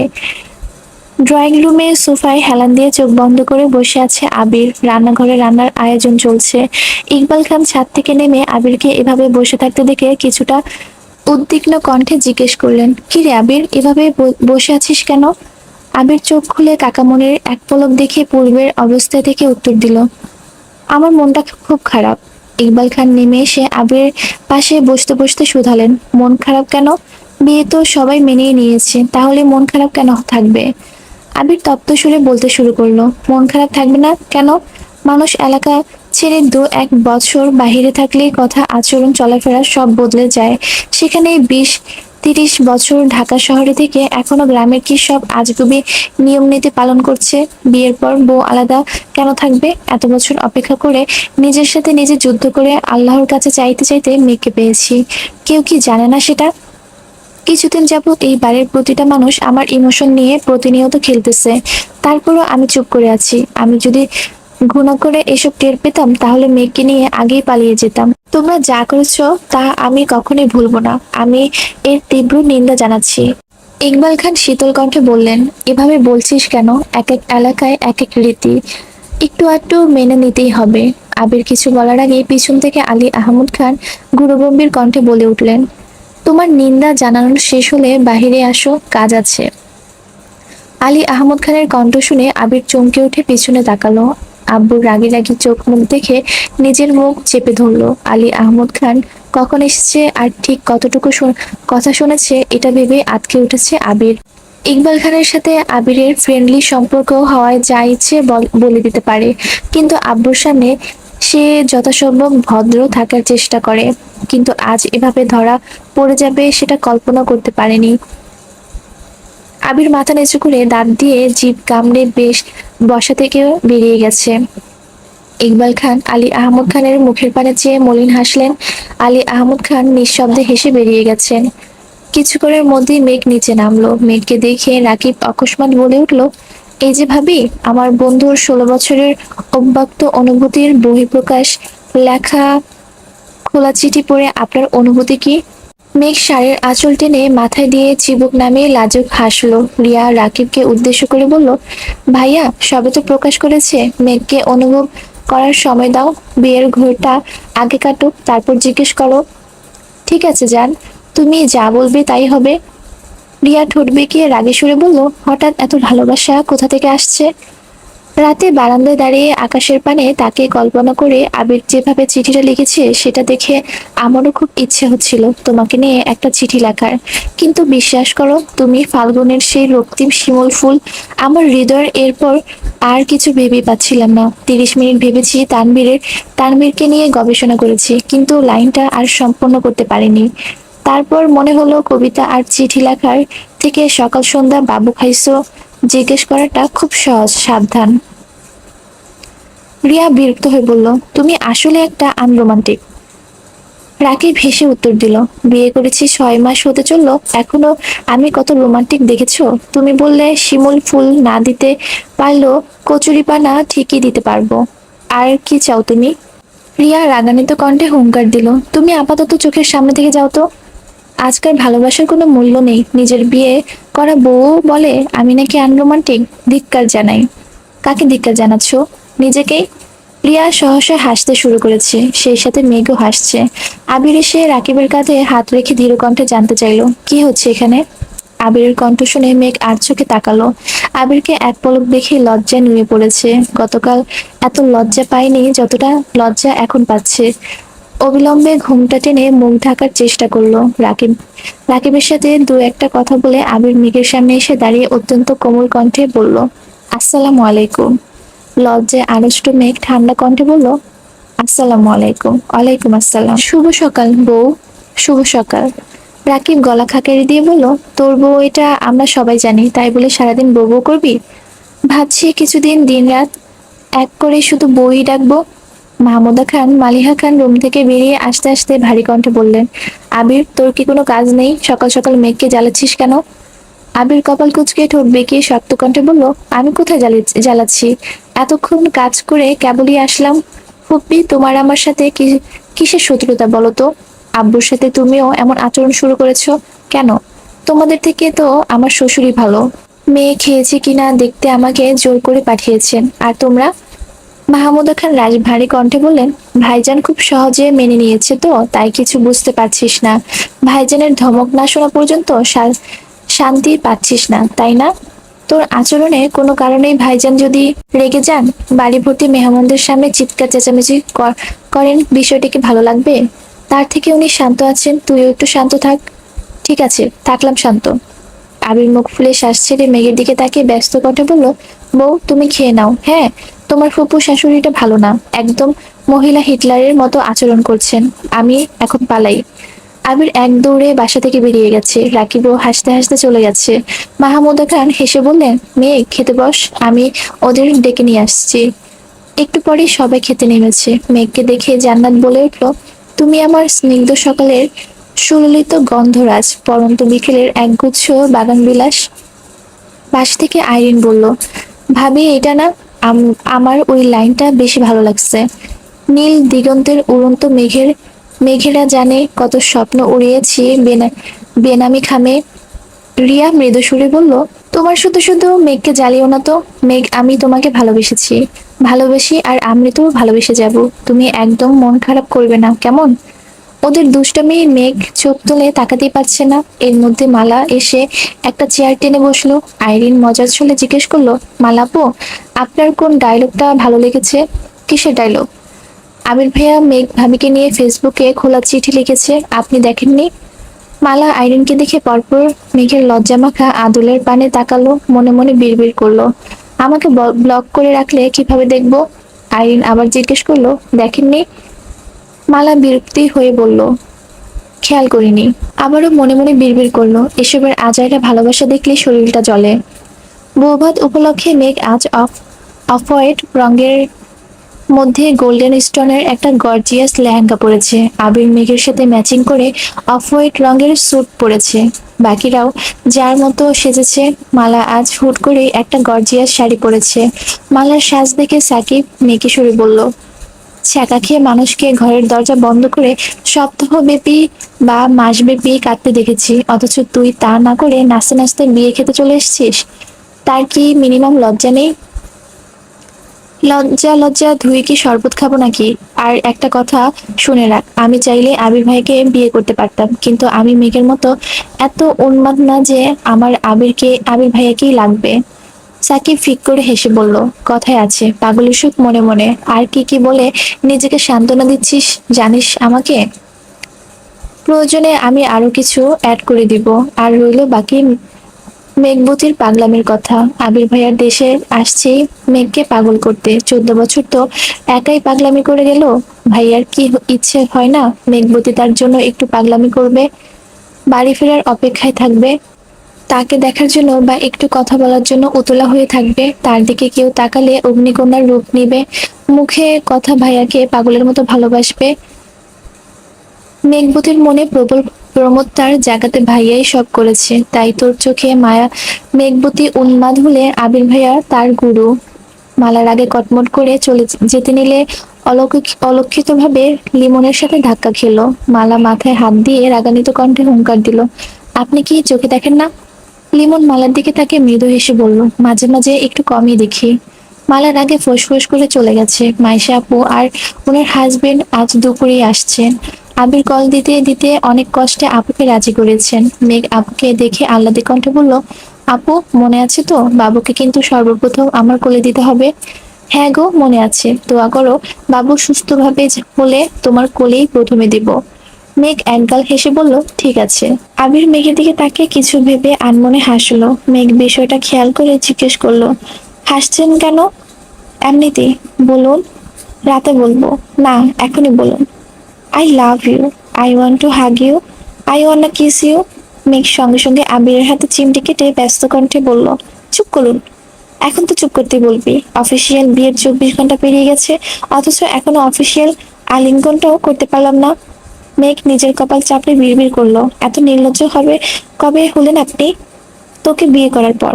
সারাদিন অনুষ্ঠান শেষে বিকেলের দিকে অনেক আত্মীয় স্বজনে চলে গেছেন, আসা পর্যন্ত সবাই মোটামুটি ব্যস্ত ছিল। এশার নামাজ পড়ে মোজাম্মেল খান আর আলী আহমদ খান একসাথে চা খেতে বসেছেন। কিছুক্ষণের মধ্যে আবির আর ইকবাল খানও এসেছেন। তানবীর, সাকিব, রাকিব, আলিফ মিলে বাসরঘর সাজাচ্ছে। গতকাল তানবীর বোনের পক্ষ থেকে থাকলেও আজ সে আবিরের পক্ষে। আবির নামাজ থেকে এসেই নিজের রুমে চলে গেছে। ভুল করেও কেউ যেন লাল গোলাপ না লাগায় তার জন্য মূলত দেখতে গেছে। ফুল কিনতে যাওয়া আগেই তানবীরের কে বারবার বলে দিয়েছে ভুলেও যেন লাল গোলাপ না কেনে। মিনহাজ মেয়েকে লাল গোলাপ দেওয়ার মতো বিশাল অপরাধের শাস্তিস্বরূপ আবির সেই রাগ মিনহাজের উপর না দেখে গোলাপের উপর দেখাচ্ছে। বিয়ে উপলক্ষে আবিরের রুম সম্পূর্ণ পরিষ্কার করা হচ্ছে। আবিরের শৈশব কিশোরের যত স্মৃতি ছিল সব সরিয়ে একদম ফাঁকা করে দিয়েছে। বিয়ের ঝামেলা মিটলে প্রয়োজনীয় সব জিনিসপত্র এনে রুম সাজানো হবে। গায়ে হলুদের দিন থেকে আবির আব্বু চাচুর মুখোমুখি বসেনি। অবশেষে আজ আবির আব্বু চাচুর পাশে গিয়ে বসেছে। মোজাম্মেল খান চিন্তিত চিন্তিত সুরে বললেন, কিছু বলবে? জি, বলো। আপনাদের পরিকল্পনার বাইরে আমি যে কাজগুলো করতে বলেছিলাম সেগুলোর খরচ জানতে চাচ্ছিলাম। আমি পেমেন্ট দিয়ে দিচ্ছি, সম্ভব হলে রাতে বা সকালের মধ্যে পরিশোধ করে দিবেন। আলী আহমদ খান ঠান্ডা কণ্ঠে বললেন, তোমার দিতে হবে না আব্বু, আমি আগেই বলে রেখেছিলাম অন্ততপক্ষে আমার পরিকল্পনাগুলো টোটাল পেমেন্ট আমি করব। মোজাম্মেল খান আস্তে করে বললেন, আচ্ছা তুমিই করো, কিন্তু এত তাড়াহুড়ো করার প্রয়োজন নেই। ইমার্জেন্সি সবার পেমেন্ট করে ফেলেছি, আর যার নেই তাদের কাল পরশুর মধ্যে দিয়ে দিব। আমি হিসাবটা দেখতে চাচ্ছিলাম চাচু। আমার আমার কি কপাল, মেয়ের জামাই কত সুন্দর করে চাচ্চু বলে ডাকছে। আবির মৃদু হেসে মেয়েকে সুরে বলল, মেঘের মতো আমিও কি আব্বাজান বলে ডাকবো? আলী আহমদ খান, মোজাম্মেল খান এবং ইকবাল খান তিনজনই একসঙ্গে হেসে উঠলেন। প্রায় 1 ঘন্টা যাবৎ চারজন মিলে হিসাব করেছে। এদিকে জান্নাত আর রিয়া মিলে মেঘকে সাজাচ্ছে আর বাসরের নিয়ম কানুন শিখিয়ে দিচ্ছে। মেঘের মনে ভয়, লজ্জা, আতঙ্কের সাথে সাথে এক অজানা ভালো লাগাও কাজ করছে। রাত 10টার পর ওদের সাজানো শেষ হয়েছে। আবিরের নিষেধাজ্ঞা থাকার লাল গোলাপ ছুঁয়েও দেখেনি। গাঁদা, বেলি, কাঠগোলাপ, 3-4 রঙের জারবেরা, জিনিয়া সহ যে যে ফুল পেয়েছে সব দিয়ে সাজিয়েছে। সাজানো শেষে মেঘকে নিয়ে বিছানার মাঝ বরাবর বসিয়েছে। মেঘের সামনে ফুলের পাপড়ি দিয়ে একটা লাভ এঁকে এঁকে তাতে ARM লিখেছে। তারপর শুরু হয়েছে দল ভাগাভাগি। কয়েকজন আবিরের পক্ষ থাকলেও বেশিরভাগই মেঘের পক্ষে। তানভীর আজ আবিরের পক্ষ শুনে বন্যা রাগে রাগে মুখ করে বলল, আপনি দুমুখ সাপের মতো আচরণ করছেন কেন? তানভীর হেসে বলল, বোনের বিয়ের পর স্বাভাবিকভাবেই বোন শ্বশুর বাড়িতে চলে যায়। ভাগ্য ভালো আমার বোন আমার চোখের সামনে আছে। বোনের শ্বশুর বাড়ির অন্য কোথাও হলে আজকেও বাসরঘর সাজানোর অসম্ভব ছিল। তাছাড়া বড় ভাই হয়ে ছোট বোনের বাসর আটকানোটা তেমন শোভা পায় না। বন্যা আর কিছু বলেনি। এদিকে আবিরদের হিসাব নিকাশের এক পর্যায়ে মোজাম্মেল খান বললেন, অনেক তো হিসেব দেখলে, এবং বরং যাও তুমি। আবির ঘাড় ঘুরিয়ে মালিহা খানকে উদ্দেশ্য করে বলল, আম্মু, তোমাদের যা যা নিয়ম কানুন আছে তাড়াতাড়ি শেষ করো, আমার ঘুম পাচ্ছে। মোজাম্মেল খান অকস্মাৎ কাশতে শুরু করলেন। ইকবাল খান আবিরের হাত চেপে বিড়বিড় করে বলল, বাবা চাচার কাছে কথাবার্তা একটু সাবধানে বল। আবির ভ্রুকুচকে মনে মনে বিড়বিড় করল, গত 2 রাতে এক ফোঁটা ঘুমাতে পারিনি, এখন বিয়ে করেছি বলে কি ঘুম পেলেও যাব না? আবির নিশ্চুপ দেখে মোজাম্মেল খান স্বাভাবিক কণ্ঠে বললেন, বাকিগুলো সকালে দেখে নিও। আবির তপ্ত সুরে বলল, আর কিছু দেখতে হবে না, যা লাগবে তানবীরকে বললেই হবে। মাহমুদা খান এসে মৃদু সুরে বললেন, আবির তুই এখন রুমে যেতে পারিস। আবির হঠাৎই কেমন যেন লজ্জা পাচ্ছে, লজ্জা উঠে যেতে পারছে না। আলী আহমদ খান আকস্মাৎ বলে উঠলেন, এত লজ্জা পেতে হবে না, যাও। আবির মাথা নিচু করে উঠে রুমের দিকে চলে গেছে। রুমের সামনে যথারীতি দুদল মানুষ দাঁড়িয়ে আছে। তানবীর আবিরের দলের হওয়ায় সত্ত্বেও ওরা জোরপূর্বক তানবীরকে রুমের ভিতরে রেখেছে। আবির দরজা থেকে উঁকি দিয়ে বিছানাটা দেখে নিল। মাথায় ঘোমটা দিয়ে নববধূ বিছানায় বসে আছে। আবির বাকিদের উদ্দেশ্যে স্বাভাবিক কণ্ঠে বলল, কি চাই? তেমন কিছু না। রাকিব আবিরের পাশে থেকে বলে উঠলো, আজ যত ইচ্ছে দে, আমি বারণ করব না, কারণ বাসর আমিও সাজিয়েছি, তাই ভাগ আমিও পাবো। আবির রাকিবের দিকে তাকিয়ে হাসলো। আইরিন অকস্মাৎ বলে উঠলো, ভাইয়া তাড়াতাড়ি টাকা দিয়ে আমাদের বিদায় করো। আবির শান্ত কণ্ঠে বলল, তোরা কত চাস সিদ্ধান্ত নিয়ে তানভীরের কানে কানে বল। আইরিন, জান্নাত, রিয়া, মিম, বন্যা ফিসফিস করে কিছুক্ষণ ভেবেচিন্তে তানভীরকে জানালো। আবির সঙ্গে সঙ্গে বলল, সিদ্ধান্ত কি ফাইনাল? হ্যাঁ। এখন সামনে থেকে সরো। কেন সরবো? আগে টাকা দিবে তারপর যাব। আবির তপ্ত সুরে বলল, আমি যেতে বলিনি আপু, সরতে বলেছি। বউ না দেখে আমি তোমাদের কিছু দিতে পারছি না। বউ দেখে ফেললে তো শেষই। তোমরা যেমন আমাকে বিশ্বাস করতে পারছো না, তেমন আমিও করতে পারছি না। আমার বউ এর জায়গায় অন্য কাউকে যে বসিয়ে রাখুনি, তার কি গ্যারান্টি আছে? তোমাদের সহজে সমাধান দিয়েছি। তোমাদের অ্যামাউন্ট আমি না জানলেও তানভীর জানে। আমার বউ ঠিকঠাক থাকলে তোমরা তোমাদের প্রাপ্য পেয়ে যাবে। আগে বউ দেখবো, তারপর টাকা দিব। এখন তোমরা ভেবে দেখো, ঠকাবে না তো? তোমরা আমাকে না ঠকালে আমি তোমাদের ঠকাবো না, ঠিক আছে? ওরা এক প্রকার বাধ্য হয়ে আবিরকে রুমে ঢুকতে দিয়েছে। আবির রুমে ঢুকতে মেঘকে উদ্দেশ্য করে সালাম দিল। মেঘ কাঁপা কাঁপা গলায় সালামের উত্তর দিয়েছে। এতক্ষণ যাবৎ মেঘ শান্ত থাকলো, এখন আর শান্ত থাকতে পারছে না। আবির যত কাছাকাছি আসছে, মেঘের শরীরের প্রতিটা শিরা উপশিরা রক্ত সঞ্চালন তত বেড়ে যাচ্ছে। ঢোক গিলে বারবার নিজেকে শান্ত রাখার চেষ্টা করছে। আবির কিছুটা ঝুঁকে খুব সযত্ন সহকারে আস্তে ধীরে মেঘের ঘুমটা উঠালো। লজ্জায় রাঙা মেঘের নামানো চিবুক দেখে কিঞ্চিত ভ্রু কুঁচকালো। আবির সহসা দু আঙ্গুলে মেঘের চিবুক উঠালো। আবিরের শক্ত হাতের কোমল স্পর্শে মেঘের শীর্ণ অধর থরথর করে কাঁপছে। হৃদয়ের তোলপাড়ে নিঃশ্বাস এলোমেলো হয়ে যাচ্ছে। ঘন ঘন পল্লব ঝাপটে নিভু নিভু চোখে আবিরের দিকে তাকাতে আবির সহসা বুকের বাপাশে হাত রেখে নিঃশব্দ কণ্ঠে বলল, হায় মাশাল্লাহ। সঙ্গে সঙ্গে বিছানার উপর লাভ লেখা অংশে ধপ করে পড়ে গেছে। মিম, আদি, আইরিন কিছুটা আতঙ্কিত হলেও বাকিরা আবিরের কাণ্ড দেখে মুচকে মুচকে হাসছে। মেঘ কিঞ্চিত ভ্রু কুঁচকে আবিরের মুখের দিকে তাকালো। আবির আচমকা কাত হয়ে মেঘের দিকে ঘুরে হাতের উপর মাথা রেখে মৃদুগামী কণ্ঠে বলল, অবশেষে আবিরের একান্ত চাঁদ আবিরের রুমে দীপ্তি ছড়াচ্ছে। মেঘ লজ্জায় চোখ সরিয়ে ফেলেছে। আবির পকেটে হাত দিয়ে যতগুলো 500 আর 1000 টাকার নোট পেয়েছে সব মেঘের হাতে মুষ্টিবদ্ধ করে দিয়েছে। রিয়া হাসি মুখে বলল, ভাইয়া আপনার চাঁদকে সারা জীবনের জন্য আপনার রুমেই রেখে গেলাম, আপাতত আমাদের দিকটা একটু ভাবুন। আবির মেঘের দিকে তাকিয়ে মোলায়েম কণ্ঠে বলল, ওরা কিছু যাচ্ছে দিব? মেঘ কিছুই বলছে না, চুপচাপ বসে নিজের হৃদস্পন্দন গুনছে। আইরিন সঙ্গে সঙ্গে বলল, এটা কিন্তু কথা ছিল না, তুমি বলেছো ভাবিকে দেখিয়ে দিয়ে দিবা। আবির মেঘের দিকে তাকিয়ে থেকেই ঠান্ডা কণ্ঠে বলে উঠলো, আমি আমার বউয়ের অনুমতি ব্যতীত কিছু দিতে পারছি না, সরি। সবাই মেঘকে রিকোয়েস্ট করছে, কিন্তু মেঘ মুখ ফুটে কিছু বলতে পারছে না। আবির মৃদু হেসে পুনরায় প্রশ্ন করলো, কি হলো, দিয়ে দিব? মেঘ ঘাড় কাত করে সম্মতি জানালো। আবির সঙ্গে সঙ্গে বিছানা থেকে উঠে স্বাভাবিক কণ্ঠে বলল, তোমাদের অ্যামাউন্ট কত ছিল আমি জানি না, আর জানতেও চাই না। আমার বউ যেহেতু সম্মতি দিয়েছে, তাই তোমরা যা চেয়েছো তার ডাবল পাবে।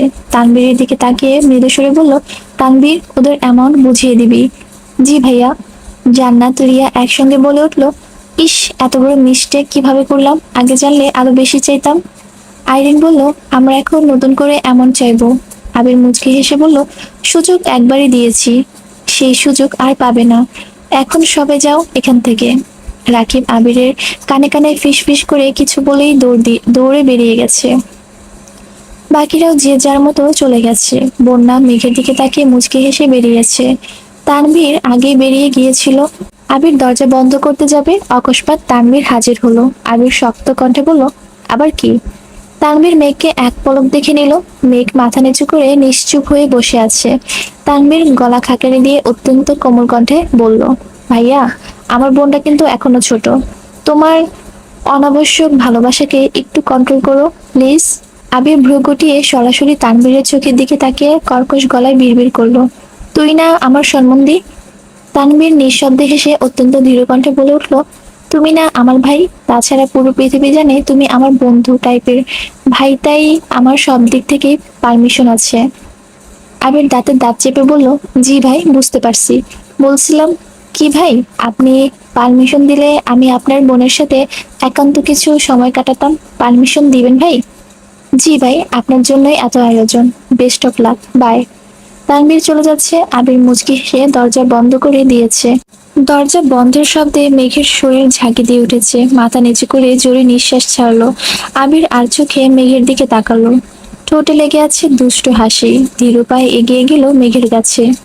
আবির তপ্ত দু চোখ চকচক করছে। উৎকণ্ঠায় মেঘের চিবুক নেমে গলায় ঠেকেছে। ক্ষীণ বক্ষের তীব্র কম্পনে শরীর ঘেমে একাকার অবস্থা। আবির আগপাস না ভেবে আচমকা মেঘের কোলে মাথা রেখে শুয়ে পড়েছে। অপ্রকাশিত ঘটনায় মেঘ চমকে ওঠে, বুকের ভেতর পর্যন্ত স্তব্ধ হয়ে গেছে। মেঘ সঙ্গে সঙ্গে চোখ বন্ধ করে ফেলেছে, হাত পা সহ সারা শরীর থরথর করে কাঁপছে। আবির আকস্মাৎ জামা কাপড়ের উপর দিয়ে মেঘকে জড়িয়ে ধরে পেটে মুখ মুখ গুজল। আবির অবাঞ্ছিত স্পর্শে মেঘের জোরালো বক্ষ স্পন্দন আরো বেশি জোরালো হতে শুরু করেছে। নীরবে ঢোক গিলে এলোমেলো নিঃশ্বাস ছাড়ছে। আবির ভয়ঙ্কর আবেশে আবদ্ধ। সুদীর্ঘ অবকাশের অস্পষ্ট প্রণয়ের অফিসিয়াল অনুমোদন পেয়েছে আজ। মেঘের শরীর থেকে আসা বিমুগ্ধকারী ঘ্রাণটা আবিরের নাসারৌদ্রের সঙ্গে সঙ্গে হৃদয়ের তোলপাড় চলাচ্ছে। আবির এক মনে সেই ঘ্রাণটা উপলব্ধি করছে। মেঘের অভিমান, নাক ফুলানো গায়ের তীব্র গন্ধ, দরদী স্পর্শ, আহ্লাদী কণ্ঠের আবদার পূরণের পরিপূর্ণ অধিকার পেয়েছে আজ। এই মেঘ একান্ত আবিরের পৃথিবী। আর কারো সাধ্য নেই যে আবিরের কাছ থেকে তার মেঘকে দূরে সরাবে। আজ ছোট্ট মেঘের আদরে কণ্ঠে বলা কথাগুলো আবিরের খুব মনে পড়ছে। অকস্মাৎ পেট থেকে মুখ সরিয়ে ঘাড়ে কিছুটা ঘুরিয়ে মেঘের অভিমুখে তাকালো। মেঘের বন্ধ চোখের পাতা তার আর কম্পিত অধর দেখে আবির আনমনে হেসে অত্যন্ত মোলায়েম কণ্ঠে বলল, তুমি আমার বহু প্রতীক্ষিত একান্ত অভিলাষ, হৃদয়ের মণিকোঠায় সঙ্গোপনে রাখার নির্মম প্রয়াস। আমার অবিচ্ছেদ্য প্রণয়ের উত্তাপ তুমি। সকাল সন্ধ্যা সর্বনাশের কারণটাও শুধু তুমি। মেঘের সংকোচন কোনোভাবেই কাটছে না। চোখ খুলে আবিরের দিকে তাকাতেও পারছে না। আবির মুচকি হেসে ডাকলো, ওগো অপরূপা, চেয়ে দেখো না মনোরমা। মেঘ কিং কর্তব্য বিমূঢ়। আবিরের একের পর এক ভাবপ্রবণ কথা শুনে মেঘের অস্থিরতা বেড়েই চলেছে। বুকের ভেতরের চলমান ইতস্ততা কাটিয়ে চোখ পিটপিট করে তাকালো। আবিরের সঙ্গে চোখাচোখি হতে আবির অকস্মাৎ সশব্দে হেসে উঠল। আবির প্রাণোচ্ছল হাসি দেখে মেঘ না হেসে পারল না। আবির হাসি থামিয়ে জিভ দিয়ে ঠোঁট ভিজিয়ে তপ্ত সুরে শুধালো, আমাকে পেয়ে খুশি তো? মেঘ মাথা দুলে স্বাভাবিক কণ্ঠে বলল, আলহামদুলিল্লাহ, আমি আমি সত্যি অনেক খুশি। আপনি? আবির আবারও মৃদু হাসলো। মেঘের কোলে থেকে উঠে মুখোমুখি বসলো। লম্বা নিঃশ্বাস ফেলে মেঘের হাতটা শক্ত করে ধরে কোমল কণ্ঠে বলতে শুরু করলো, আলহামদুলিল্লাহ, আজ আমি খুব খুশি। কারণ আমার স্প্যারোকে দোয়া দেওয়া কথা আজ পরিপূর্ণভাবে রাখতে পেরেছি। ছোট্ট স্প্যারোর সেই আহ্লাদী কণ্ঠে বলা কথাটা আমাকে ছেড়ে যেতে পারবে না। স্প্যারো ভুলে গেলেও আমি ভুলতে পারিনি। গত 16টা বছর আমি শুধু এই একটা কথার জোরেই সব বিপত্তিকে টিকেছিলাম। আজ আমার স্প্যারোকে আবারও বলতে চাই, আমি ছেড়ে যাইনি, কোথাও যাইনি। তোমার আবির তোমারই আছে। তুমি সেদিন শুধু বলেছিলে ছেড়ে যেও না, অথচ আমি বুঝেছিলাম তোমাকে ছেড়ে বাঁচতে পারবো না। শেষ বিকেলে পাখিদের বাড়ি ফেরার তারা দেখে তুমি আবেগী কণ্ঠে বলেছিলে, ওদের মতো আমরাও যদি আলাদা একটা বাড়ি থাকতো। আর আমি ভেবেছিলাম যে কোনো মূল্যেই হোক তোমাকে তোমার স্বপ্নের বাড়ির উপহার দিব। একবার খেলতে গিয়ে পায়ে ব্যথা পেয়েছিলে বলে তুমি শীতল কণ্ঠে বলেছিলে, খেলতে না গেলে তো ব্যথা পেতে না। আমি মনে মনে বলেছিলাম, আজকের পর খেলতে যাব না। জ্বরের ঘরে আমার হাতটা আঁকড়ে ধরে তুমি বলেছিলে, আমার কাছে থাকো। আমিও থেকে গেলাম। কোনো একদিন কোনো কারণে বাসায় আমাকে বকা দিচ্ছিল দেখে তুমি সবার সামনে আমার হাতটা শক্ত করে ধরে বলেছিলে, আবির ভাইয়া শুধু আমার, তোমরা কেউ কিছু বলতে পারবে না। আমি আবির সেদিনই তোমার হয়ে গিয়েছিলাম। নিজের সাথে প্রতিজ্ঞা করেছিলাম, বাঁচলে তোমার সাথেই বাঁচবো। মেঘ অবিশ্বাস্য চোখে আবিরের অভিমুখে চেয়ে আছে। অতর্কিত বেড়েছে বুকের ভেতরের ধুকপুকানি। আবিরের কথাগুলো শুনে মেঘের চক্ষুদ্বয় কটর ছেড়ে বেরিয়ে আসতে চাইল। ফর্সা লাজুক আদলে মুহূর্তেই পরিবর্তন হয়ে গেছে।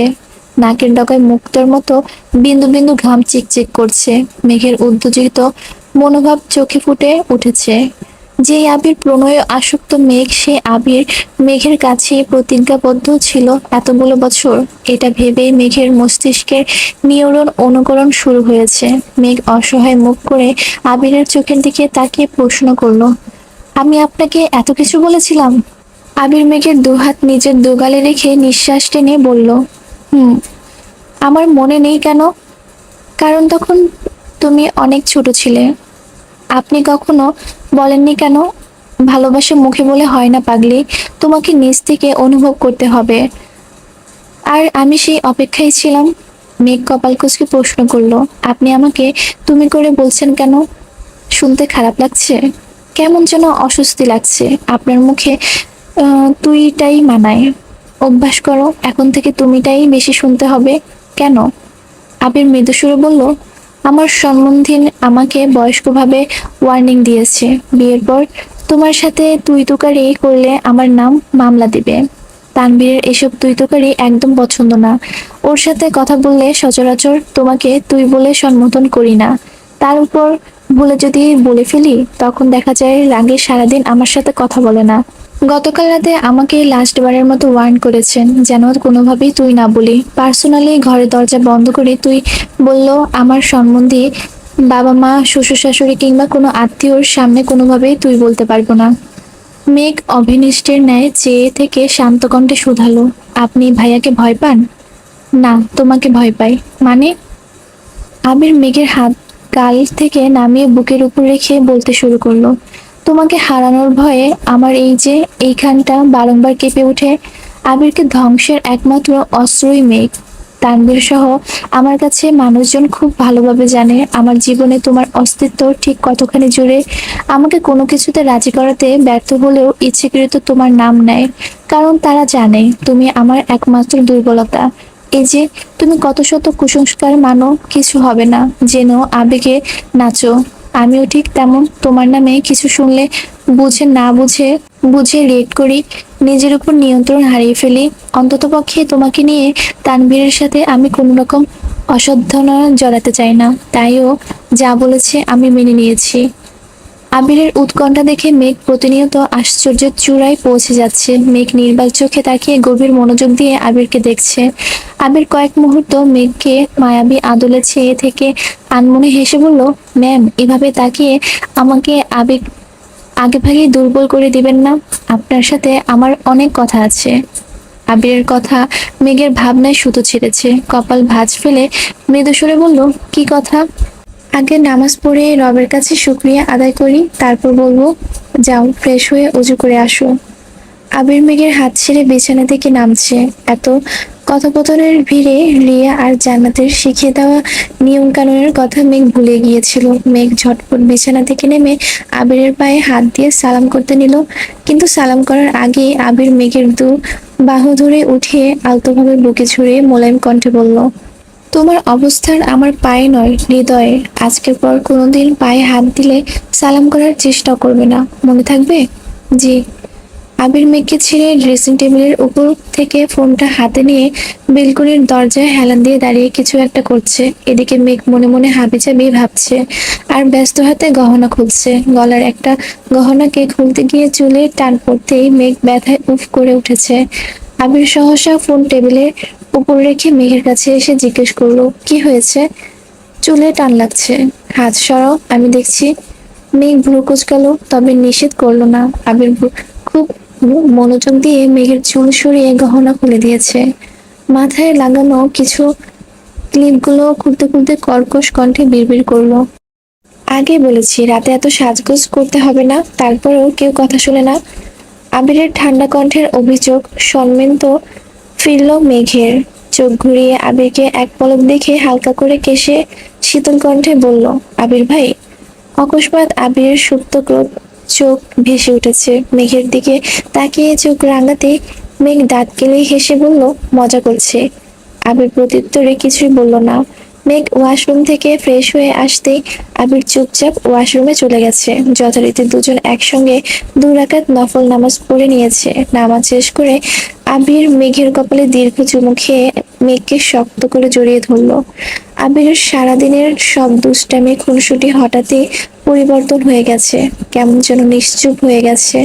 আবিরের বুকের উপর মাথায় থাকায় মেঘ স্পষ্ট আবিরের হৃৎস্পন্দন টের পাচ্ছিল। মেঘ হঠাৎই ততস্থ কণ্ঠে শুধালো, কি হয়েছে আপনার? আপনি কি কোনো বিষয় নিয়ে চিন্তিত? আবির ঘন ঘন ঢোক গিলছে। মেঘকে বিছানার পাশে বসিয়ে আবির ফ্লোরে বসলো। মেঘ বেকুল কণ্ঠে বারবার প্রশ্ন করছে। আবির উত্তর না দিয়ে কিছুক্ষণ চুপচাপ বসে রইল। আবির আচমকা বসা থেকে উঠে ওয়ার্ড্রোব থেকে একটা ছোট্ট বক্স বের করলো। আবির নাম লেখা একটা ডিজাইনিং লকেট বের করে মেঘের গলায় পরিয়ে দিতে দিতে মৃদু সুরে বলল, এটা বাসর রাতের গিফট। মেঘ তৎক্ষণাৎ লাফিয়ে উঠে বালিশের নিচ থেকে একটা ঘড়ির বক্স বের করে আবিরকে দিয়ে বলল, এটা আপনার জন্য। আবির কপাল কুঁচকে প্রশ্ন করলো, বাসর রাতে গিফট দিতে হয়, এটা তোমাকে কে বলেছে? রিয়া আপু, জান্নাত আপু, তাছাড়া আমার বান্ধবীরাও বলেছে। আর কি কি বলেছে? আরো অনেক কিছু বলেছে।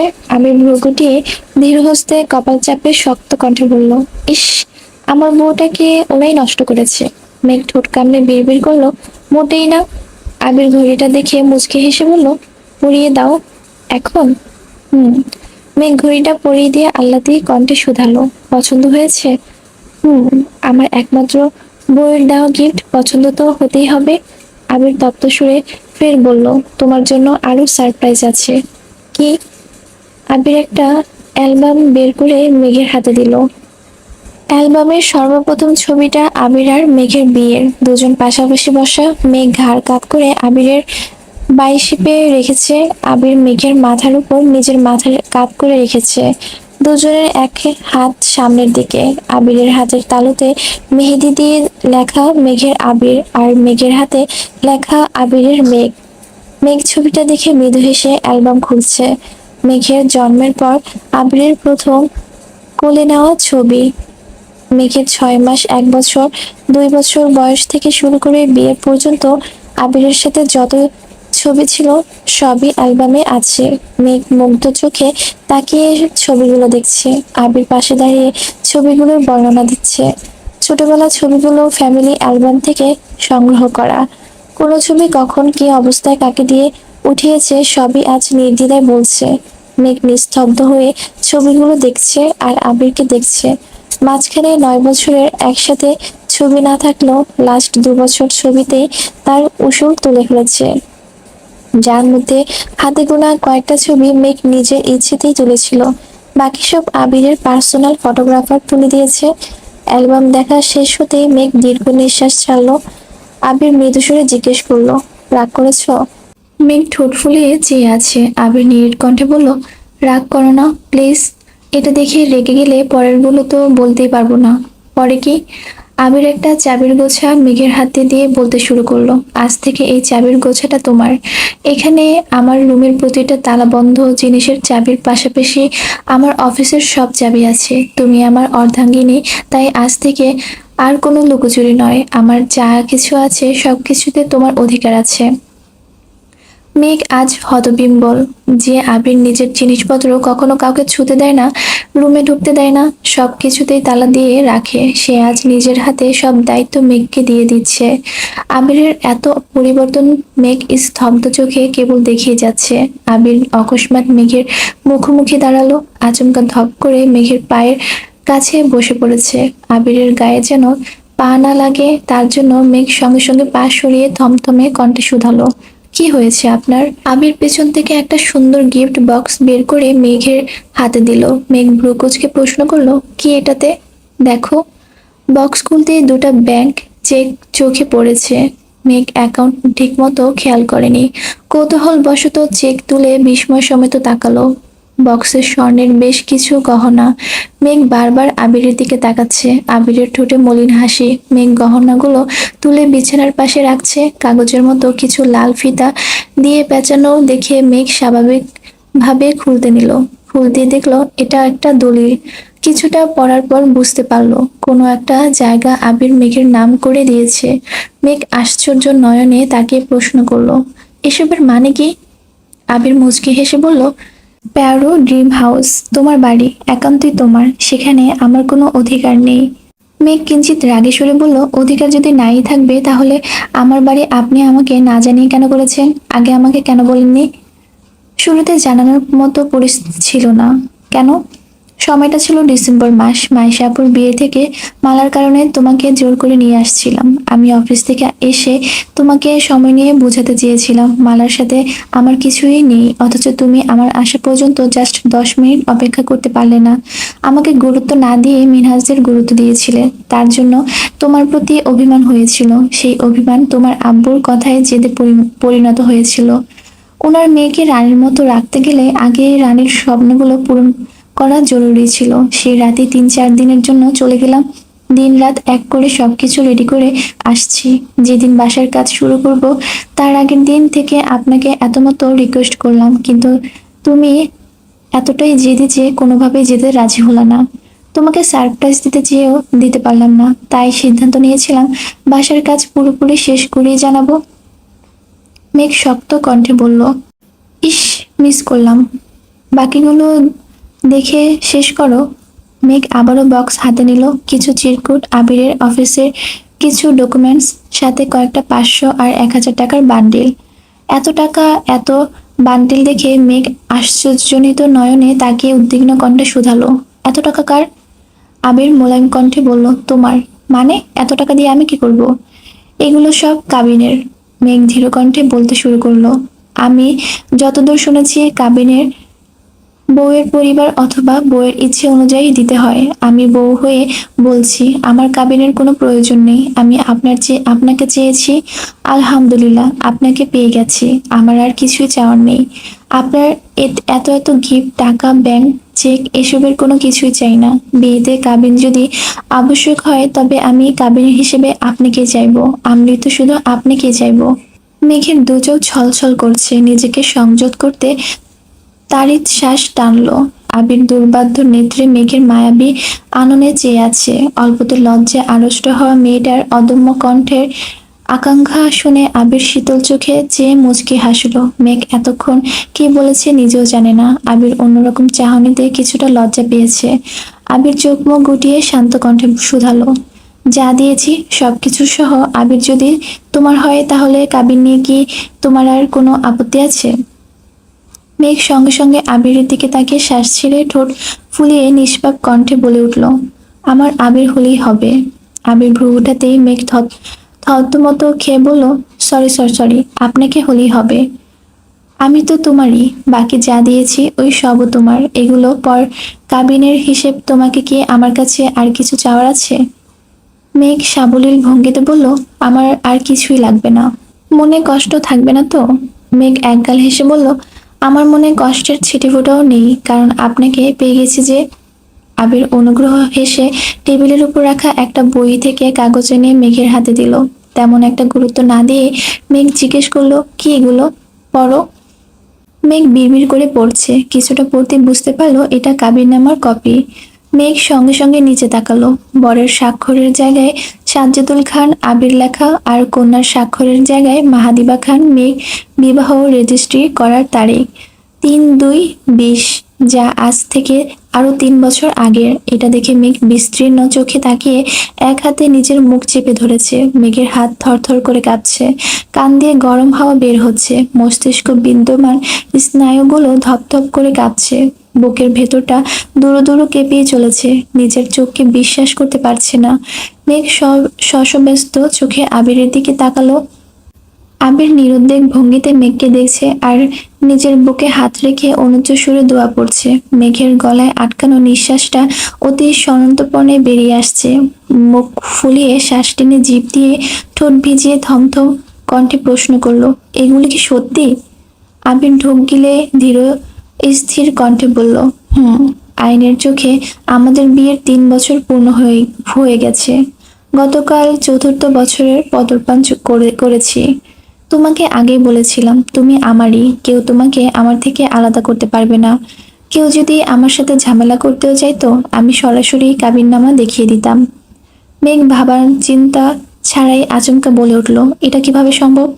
আবির শক্ত কণ্ঠে বলতে শুরু করলো, আমি দেশ ছাড়ার মাসখানেক আগে তানভীরকে তোমার ব্যাপারে সব বলেছিলাম। সে আমার আবেগ অনুভূতি দেখে প্রথম দিকে মেনে নিলেও পরবর্তীতে ওর মনে কিছুটা খটকা সৃষ্টি হয়েছিল। কারণ শত হলো সে তোমার আপন ভাই। তোমার প্রতি তার দায়িত্ব ভালোবাসা অন্য লেভেলের, যেটা আমার প্রতি হাজার থাকলেও তোমার সমান নয়। বলতে গেলে তানভীর আমি দুজনই তখন অপ্রাপ্ত বয়স্ক।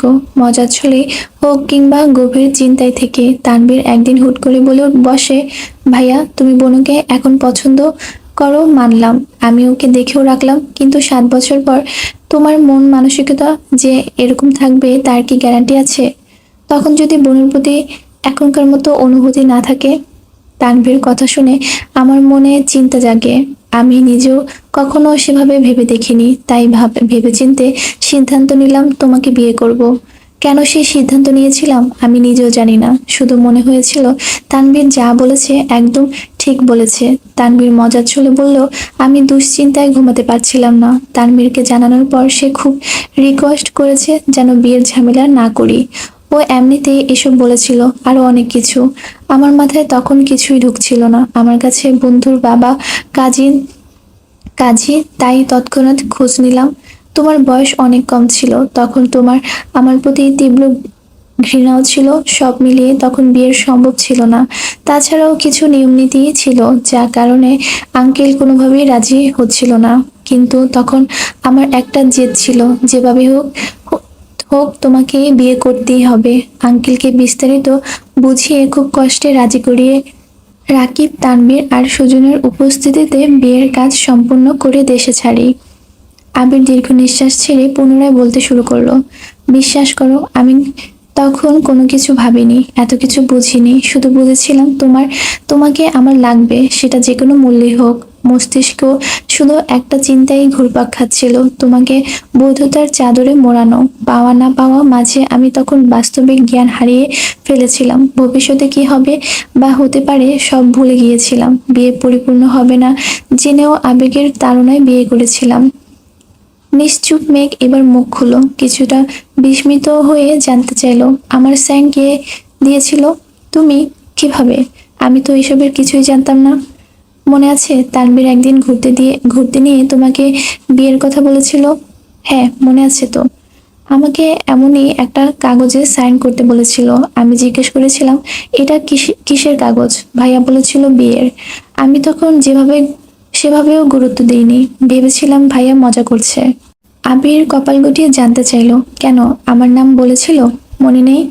হ্যাঁ এটাও মনে আছে, বিয়ের কথা বলায় আমি যখন হাসছিলাম তখন ভাইয়া জিজ্ঞেস করেছিল আমাকে যার তার কাছে বিয়ে দিলে আমার আপত্তি আছে কিনা। আমিও সুন্দর করে বলেছিলাম, কোনো আপত্তি নেই, তুমি যাকে বলবা তাকে বিয়ে করব। আমার সত্যি তখন কোনো আপত্তি ছিল না, কারণ তখন আমার জীবনে আপনি ছিলেন না। আমার চোখে আমার ভাই সবচেয়ে সেরা ছিল। সে যা বলতো আমি সবকিছুই মেনে নিতাম। ভাইয়া তখন আপনাকে বিয়ে করার কথা বলেছিল, আর আমি ভাইয়ার কথায় আপনাকে বিয়ে করতেও রাজি হয়ে গিয়েছিলাম। আমি ভেবেছিলাম ভাইয়া মজা করছে, তাই যা বলেছিল সবতেই হ্যাঁ হ্যাঁ করে সাইনও করে দিয়েছিলাম। তারপর ভাইয়ার সাথে এই বিষয়ে আমার আর কোনো কথা হয়নি। ভাইয়া কিছু বলেনি, আর আমি তো সেই ঘটনা বেমালাল ভুলে গিয়েছিলাম। আবির মলিন হেসে বলল, ওই দিনই তোমার আমার সাথে বিয়ে হয়ে গিয়েছিল।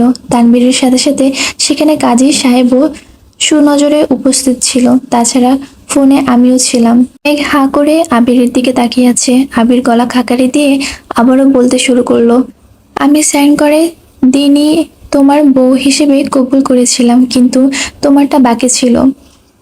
তোমাকে বিস্তারিত বোঝানোর পরিস্থিতি ছিল না, তাই তানভীর যেভাবে পেরেছে ম্যানেজ করেছে। আমার কথা ছিল, যেহেতু তোমার সাথে তখন মানসিক বা শারীরিক কোনো সম্পর্ক আমি জড়াবো না, তাই শুধু আইনি কাজটা সম্পন্ন করে রাখবো। বাসায় এসে যেভাবে হোক তোমাকে পটিয়ে বাসার সবাই অনুমতি নিয়ে তোমাকে বিয়ে করব। আমি নির্বোধ ছিলাম, কারণ আমি তখনও আবেগে গা ভাসাচ্ছিলাম। আমাদের বিয়ে আইনিভাবে নিবন্ধিত হয়ে গিয়েছিল। আমার এত এত বছরের ভালোবাসাকে আইনি স্বীকৃতি দিতে পেরে মনে সুখের হাওয়া বইছিল। আমার আকাশে বাতাসে বিয়ের আমেজ ছিল, কিন্তু সেই আমেজ বেশি দিন থাকলো না। মাস তিনেকের মধ্যে ফুপ্পির কথা জানতে পারি, আর তখনই আমার মাথায় আকাশ ভেঙে পড়ে। তানভীরের সাথে ঘটে যাওয়া ঘটনা ভীত হয়ে আমি আইনি স্বীকৃতির জন্য জোরাজুরি করেছিলাম, কিন্তু ফুপ্পির কথা শুনে সম্পূর্ণ নিস্তব্ধ হয়ে গিয়েছিলাম। যেখানে ফুপ্পির প্রেমের সম্পর্ক জেনেও মেনে নেয়নি, সেখানে আমি কাউকে না জানিয়ে বিয়ে করে ফেলেছি। আমার বিয়েটা কোনো লেভেলের অপরাধের কাতারে পড়বে সেটা ভেবে আটকে উঠেছিলাম। এত বছর নিজের মনে জমে থাকা স্বপ্নগুলোকে পিতৃভূত করে যে কাচের বাড়িটা বানিয়েছিলাম, সেই বাড়িটা মনের ভেতরে ঘটে যাওয়া আকস্মিক ভূমিকম্পের তছনছ হয়ে গিয়েছিল। নিজের সাজানো স্বপ্ন ভাঙার সাথে সাথে ভেঙেছিল তোমাকে দেখার সব আকাঙ্ক্ষা। নিজের আক্ষেপে নিজেই পুড়ছিলাম। কিছু সময়ের জন্য মনে হয়েছিল পৃথিবী ছেড়ে চলে যাই, কিন্তু শেষ সময় তোমাকে দেওয়া কথাটা আমার কানে বাজছিল, আমাকে ছেড়ে যেতে পারবেন না। সেই আদরে আনন্দ আমাকে মৃত্যুর দ্বার প্রান্ত থেকে টেনে এনেছিল। শুধুমাত্র তোমার কথা ভেবে নতুনভাবে নিজেকে তৈরি করেছিলাম, কিন্তু বুকে ছিল আকাশ সমান ভয়। বাসার বিয়ের কথা জানলে তোলপাড় শুরু হবে, এটা খুব ভালোই বুঝেছিলাম। তোমাকে নিয়ে আলাদা থাকার যোগ্যতাও আমার ছিল, কিন্তু তুমি যে আমার ছিলে না। তুমি এমনিতেই 7-8 বছর যাবৎ আমার সাথে কথা বলছিলে না। ওই অবস্থায় কোনো রকম যদি শুনতে পারতে যে তোমার সাথে আমার বিয়ে হয়ে গেছে, তখন আব্বু চাচু কি করতো জানি না, কিন্তু তুমি হয় আমাকে খুন করতে, নয়তো নিজে সুইসাইড করতে, আর না হয় লাস্ট অপশন ছিল ডিভোর্স। তোমার জিদকে আমি বরাবরই ভয় পাই, তখনও খুব ভয় পেয়েছিলাম। তুমি ভুলক্রমে কিছু বললেও সেটা তুমি করেই ছাড়তে। বাসায় ফিরেও 3 মাস কিংবা 6 মাসের মধ্যে বিয়ে করার স্বপ্ন আড়ালেই হারিয়ে গেল। সেই থেকে আমার আতঙ্ক শুরু হলো। তানভীর রাকিব দুজনের খুব জোর করে বললাম ভুল করেও যেন বিয়ের টপিকটা না ওঠায়, বিয়ের কথা যেন মন থেকে ভুলে যায়। অনাকাঙ্ক্ষিত কারণে 6 মাস আগে দেশে ফিরলাম, তখন সব ভুলে তোমাকে আমার প্রেমে পড়তে বাধ্য করলাম। প্রতিনিয়ত নিজের আবেগের নিয়ন্ত্রণ করে তোমাকে অনুভূত করাতে লাগলাম। আলহামদুলিল্লাহ, বছরখানেকের মধ্যে আমি সফলও হয়ে গেলাম। আমার অ্যাক্সিডেন্ট পর তোমার আবেশ জড়ানো কথাগুলো শুনে তোমার ভালোবাসার পুরোপুরি নিশ্চয়তা পেয়েছিলাম। বাসার পরিস্থিতি, তোমার পরিস্থিতি দেখে তখন দ্বিতীয়বার উপলব্ধি করেছিলাম আমি আবেগের বশে ঠিক কত বড় ভুলটা করেছিলাম। আম্মুর বারবার জানতে চাওয়া আমার কোনো পছন্দ আছে কিনা, আব্বুর একই প্রশ্ন পরোক্ষভাবে জিজ্ঞেস করা, সেই সাথে তোমার অতিরিক্ত যত্নে আমি পাগল প্রায় হয়ে উঠেছিলাম। তখন বুঝেছিলাম আমার বাবা মা আমাকে খুব ভালোবাসে। তাদের ইচ্ছে শক্তি এতটাই প্রবল যে আমি চাইলেই তারা পৃথিবীর সবকিছু আমার সামনে হাজির করতে পারবে। সেখানে তোমাকে আমার সাথে বিয়ে দেওয়া তেমন কোনো বিষয় না, বরং তোমাকে চাইলে আব্বু আম্মু খুশিই হতো। কিন্তু ওনারা তো জানতো না যে আমি ওনাদের হৃদয় আগেই ভেঙে ফেলেছিলাম।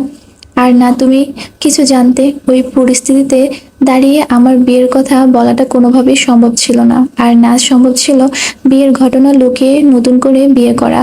তাছাড়া তখনও তোমার স্বপ্নের বাড়ি শিফট করা বাকি, তোমাকে মানসিকভাবে প্রস্তুত করাটাও বাকি ছিল। গত রমজানের আগে হুট করে সামনে একদিন বিয়ের কথা উঠলো। তোমার আব্বু আগুনে ঘি ঢালার মতো কোথাকার কোন মেয়ের কথা বললো। আমি মেজাজ হারিয়ে বললাম 1 বছর বিয়ে করব না। আমি তাদের কিভাবে বোঝাতাম আমি যে তোমাকে বিয়ে করে ফেলেছি। তারপর রাকিবের বিয়ের ঠিক হলো, তখনও আব্বু আমাকে কথা শোনালো। এমনকি আমার নিজের খারাপ লাগছিল, কারণ আমি যখন থেকে তোমাকে ভালোবাসি তারপর থেকে বলেছিলাম আমি যেভাবেই হোক রাকিবের আগে বিয়ে করব। বিয়ে করেও ছিলাম, কিন্তু কাউকে বলতে পারছিলাম না। আবেগ আর কষ্টগুলো নিজের ভিতরে চাপিয়ে রাখতে রাখতে আর পারছিলাম না। রাকিবের গায়ে হলুদের রাতে ফুপ্পিকে জড়িয়ে ধরে কাঁদতে কাঁদতে শুধু একটা কথাই বলেছিলাম, আমি ভুল করছি, খুব বড় ভুল করেছি। সেই ভুলের শাস্তি স্বরূপ মেঘকে আমার থেকে কেড়ে নিও না, আমি মেঘকে ছাড়া বাঁচতে পারবো না। ফুপ্পি নিরুপায় ছিল আমার কান্না দেখে, তবুও কয়েকবার আব্বুকে বলার চেষ্টা করেছে, কিন্তু সাহস করে বলে উঠতে পারেনি। তারপর শুরু হলো তোমার আব্বুর ছেলে দেখা। বাধ্য হয়ে বাসায় রাগারাগি করলাম। তোমার বাসার কাজ শেষ করতে প্রজেক্টের দায়িত্ব নিয়ে দেশের বাইরে গেলাম। বিয়ের কথা বাসায় বলার জন্য মানসিকভাবে প্রস্তুতি নিচ্ছিলাম। আমার পুরোপুরি টার্গেট ছিল 1 তারিখ তোমাকে প্রপোজ করব, রাতে বাসায় বিয়ের কথা বলবো। বাসায় মানলেই 2 তারিখ ধুমধাম করে গায়ে হলুদ হবে, না মানলে তোমাকে নিয়ে বাড়ি ছাড়বো। মাঝখান থেকে তুমিও দিন আগে প্রপোজ করতে বের হয়ে সবকিছু এলোমেলো করে দিয়েছিলে। তবে যাই হোক, রবের কাছে হাজারো শুক্রিয়া যে কোনো ঝামেলা ছাড়াই তোমাকে পেয়ে গেছি। মেঘ হতবিহ্বল পাথরের মতো বসে আবিরের মুখের পানে চেয়ে আছে, কিছু জিজ্ঞেস করা বা বলার ভাষা হারিয়ে ফেলেছে। আবির দেয়াল ঘড়ির দিকে তাকিয়ে সময় দেখলো। মেঘের হাত থেকে কাগজ নিতে নিতে মেঘের মসৃণ গালে চুমু খেয়ে হঠাৎই পুরো কণ্ঠে বলে উঠল, বউ, আমি তোমাকে 5 মিনিট দিচ্ছি, এর মধ্যে টাসকি খাওয়ার মুড থেকে বেরিয়ে রোমান্টিক মুডে আসো। আমার বুকের ভেতর প্রেম ভালোবাসা ফুটন্ত গরম পানির মতো টকবক করছে। তুমি রোমান্টিক মুডে না আসলে আমার অন্তর পুড়ে ছারখার হয়ে যাবে। তুমি কি তাই চাও? মেঘ নির্বাক চোখে আবিরের দিকে তাকালো। আবির নিঃশব্দে হেসে চোখ টিপল। আবিরের নির্লজ্জ মার্কা কথা আর কাণ্ড দেখে মেঘ না পারতেও কিঞ্চিত হাসলো। সকালে নাস্তার টেবিলে আবির আর মেঘ ব্যতীত সকলেই উপস্থিত। বন্যাও আজ সবার সাথে খেতে বসেছে। ইকবাল খান ধীরকণ্ঠে শুধালেন, আবির আর মেঘ কি এখনো উঠেনি? মালিহা খান মিমকে উদ্দেশ্য করে বলল, মিম, দেখে আয় তো। মিম সঙ্গে সঙ্গে উঠে গেল। আবিরের রুমের দরজা ডাকতে গিয়ে খেয়াল করলো দরজা খোলা। রুমে মেঘ আবির কেউ নেই। মিম রুমের ভেতর ঢুকে ভালোভাবে দেখলো। সহসা বাইরে এসে উচ্চস্বরে বলল, ভাইয়া, আপু, কেউই তো রুমে নেই। আলী আহমদ খান সঙ্গে সঙ্গে তানভীরের দিকে তাকালো। তানভীর আতঙ্কিত কণ্ঠে বলল, আমি সত্যি কিছু জানি না।